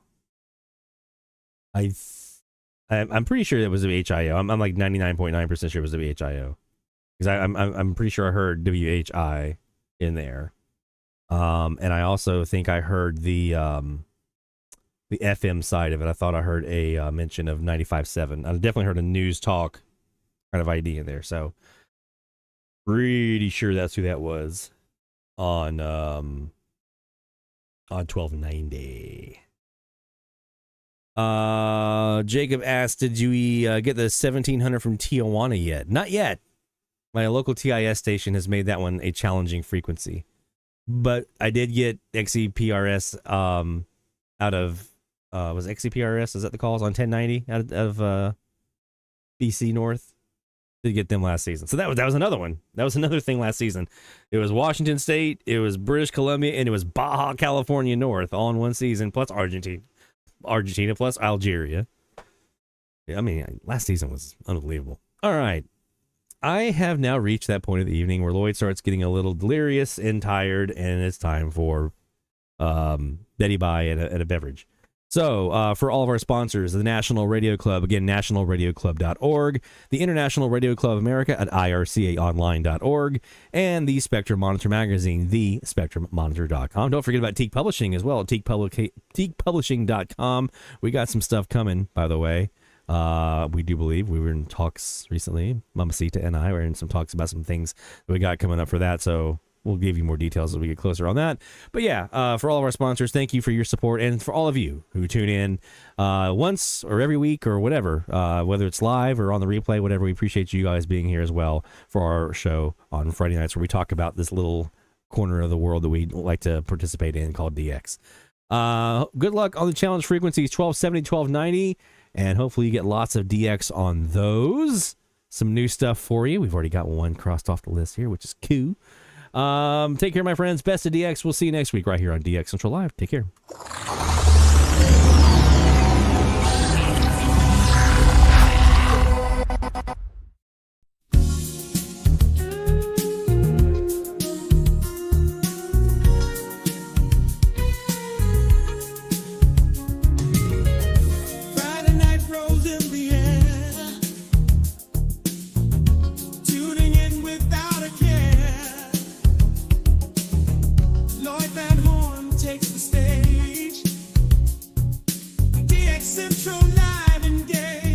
Oh, yes. Happy Thanksgiving, by the way.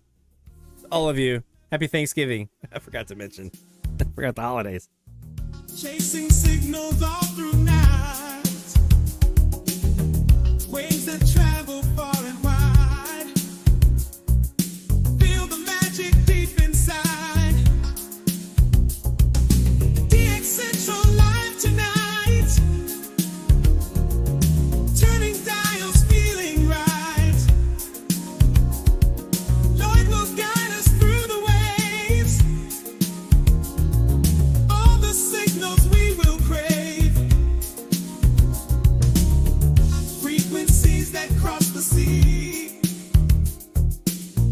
Mysteries for you and me. Lloyd's voice cuts through the noise. Feel the thrill, enjoy the joys. Ghostly whispers in the dark. Find the station, hit the mark. Fading in and fading out. Helps clear the doubts. Stories from the distant land, caught by waves that we command.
This is DX Central Live.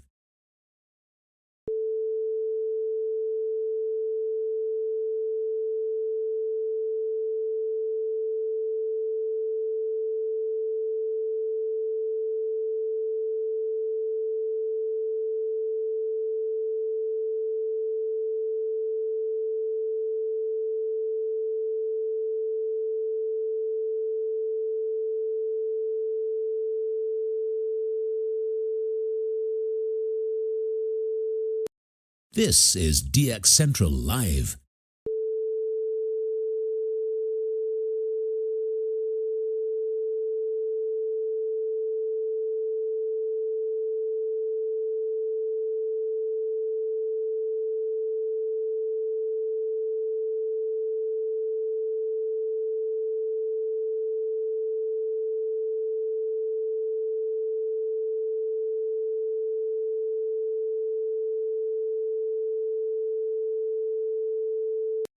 This is DX Central Live.